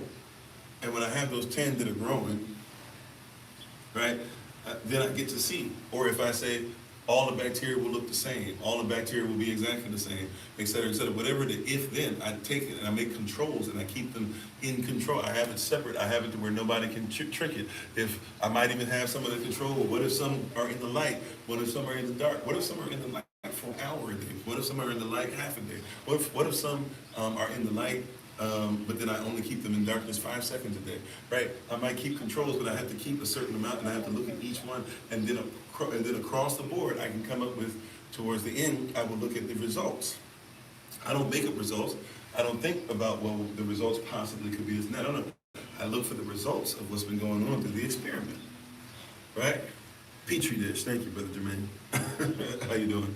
Right, the Petri dish, thank y'all, right? So, and then finally, I look at the Petri dish, I look at the results, and then I just simply write down what I see. I don't fudge the stuff. That's why some persons believe that human beings and have gills, right? Some of y'all still believe that because somebody wanted evolution to be so real that they lied, and they started drawing pictures of things that they were seeing in the microscope. Come to find out that they were lying about what they were seeing under the microscope, that human beings don't have gills at all. And if anything, it's probably just more so like you having skin and not having bones and stuff yet, and having stuff structured to where everything's just crinkled together. But you never had gills at all. But somebody taught that, and so now there are some of you that still believe that human beings have gills inside the womb. Right? Because somebody lied about the results. No, we're simply just supposed to take the results as are. We don't have to fudge it. What are the results when we finish? Right? Write about, and then all you do is you present your results as they are, and you're honest about it. Your conclusion is repeating the hypothesis, which is, if this happens, then this happens. So in conclusion, this is true or it is not true. That's a conclusion. The conclusion is the same as the hypothesis, except this time we know it as a thesis statement. Your conclusion is your thesis, in other words, really. Right? Your thesis is a whole thing. I know you got to write your thesis and all that, but technically the conclusion is your thesis, but it's not hypo anymore. Right? It's either showing you that it's still a hypothesis or it's actually a thesis. Right? It's either underneath criteria or it is the criteria by what we tested out. That's proper scientific experiment, right? If then, let me go through the experiment, and then at the end of the experiment, I should be in a place to where I can tell you if then is true or not. Now, what happens though is many persons have been taught to go by the conclusion first. This is where a lot of us get messed up, right? If the conclusion is, watch this, I've heard, like, let me do something that black persons do. Black persons will say something like this, so-called black person will say, you know what? People keep talking about white people, but the only persons who've ever done me wrong in life are my people, the black people. That's a conclusion. So then what do? Is you go backwards and you go, okay, I'm gonna find as many things to support my conclusion. And then I'm gonna start to go ahead and put people in experiments, right, and controls that support support the data that I came up with that I wanna use, and not the data was provided through an experiment. And so therefore, then you get to say, then you start making up a hypothesis at the end, you reversed it. Then you start saying stuff like, well, if things are like that, then why, if things really is there, if racism is really real, then why is it in my life that I've had more help from white people than I did black people? And you might get that, by the way. I'm not saying you haven't, but there's a whole bunch of stuff. Like if you're going to go by the hypothesis is where we would start. We would start with, well, if racism is not real, then black people should treat, then black people should, and it's got to be a proper hypothesis, right? Because it can't be, once again, a hypothesis based off your conclusion.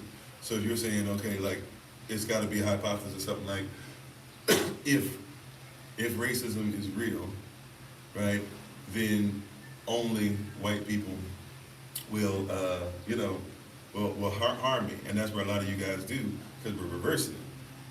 We'd actually have to think for a while and say, like, what is the actual if-then, right? Because that's not even the thing. That's not even the question. But let's just go, how about the conclusion was black people have hurt me more than white people, so then they come up with the reverse experiment. So we might say something like, if, I don't even know, we don't even have enough time. Hopefully you're getting what I'm saying, right? We probably come to a better conclusion or better thought process as far as something more like, if,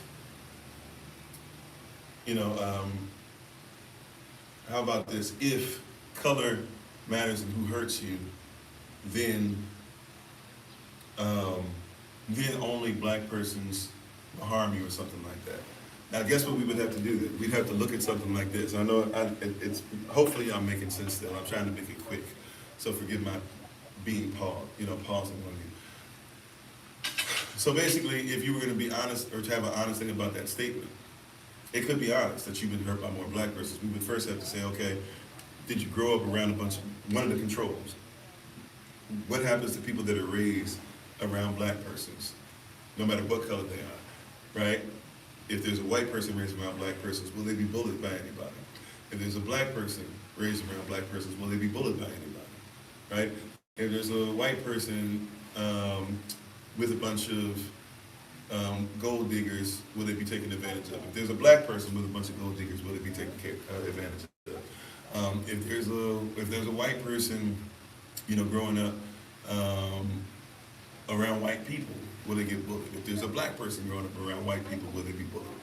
Right? These are all things as far as experimentation, the way it truly would go. And what you would discover is that anywhere that you live, somebody's going to be bullied. Anywhere that you live, there's going to be poverty. Anywhere that you live, there's going to be drug addicts. Anywhere that you live, there's going to be women that are disrespectful. Anywhere that you live, there's going to be men that are disrespectful. Anywhere that you live, there will be women that will be disrespected. Anywhere that you live, there will be men that will be disrespected, especially if you're in a worldly system, right?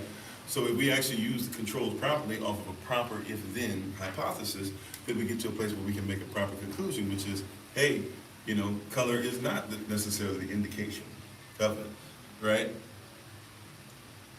Right?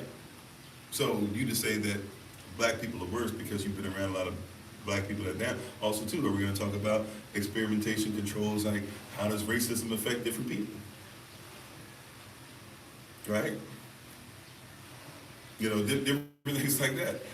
We have to have further conversation, but a lot of persons don't. So one of the things that we have to be careful of in anything, especially when we're questioning anything, not just Q&A today, but questioning anything, is we have to get to a place where we're also honest, and we have honest dialogue about, hey, should you, what's the word I'm looking for? Yeah, I mean, just ultimately have an honest dialogue and making sure like we actually take time out to look at some of the in-between stuff. We don't just go off and start making conclusive statements and making them and not actually having any space for any experimentation. Even the Bible says, make sure that you try the Spirit to see if it is of the Most High Yah. Right? So a lot of persons reverse that, and it becomes very difficult. But a lot of persons, they go by conclusion first. A lot of persons on social media know they're going to get a lot of stuff just being, very much so into conclusions. Everybody wants to be the first to be right, the first to bring it to you, the first to give you their experience, the first to, get you to support them and bow down to them, et cetera, right? So You have to be worried about that when everybody's so conclusion driven and nobody's actually taking time out to go through the proper experimentation. But if we go through a hypothesis and say, hey, before we make this a standard, let's first see what's going on and work this stuff out and look at people's lives and be open and honest to dialogue and conversation and even questioning, even if it makes us angry and frustrated, it makes us sicken to our stomach at times. It's better to deal with the disease and the uncomfort and the symptoms than basically keep masking them until the point to where you're dying because of something that you've been covering with Tylenol, but you really should have actually taken something to make sure that you took control of your nasal capacity back, of your nasal passages back, if that makes sense. All right, we way on some other stuff now, but hopefully what I said makes sense. All right, love you all to life. You all take care. Once again, because of where I am, we're not in a position to where we can just do the shout out. But if you'd like to look over the water, for a couple minutes or something like that, feel free to stay behind and do so. I will see you guys later on this evening for the live session. Right, today is what's today? Clapper, right? So I'll see you guys later this evening for the live session. Thank you for joining us on IG, podcast, Clapper, Facebook, YouTube, TikTok. I appreciate you guys so very much. We will see you guys tomorrow. We'll get back into Leviticus, and we'll start at Leviticus 23. We finally spent all that time in Leviticus 22 going through Monday, so now we can go to Leviticus 23 and start talking about some of these things specifically with these holy days. All right, so love you all to life. You all take care. Continue to do great, amazing, majestic, outstanding things. We give our honor and praise as always to the Most High. We give our praise and honor to Him for my wife, the Honorable Alma, who lives a life that's able to be honored. And remember, as always, family, that you are loved, you are necessary, you are majestic, you are fearfully and wonderfully made, and you, which is all of us working together, will be the reason why people who are in this system no longer have to be of it. Shalom, take care, hope you enjoy the rest of your day. Thank you again. Peace.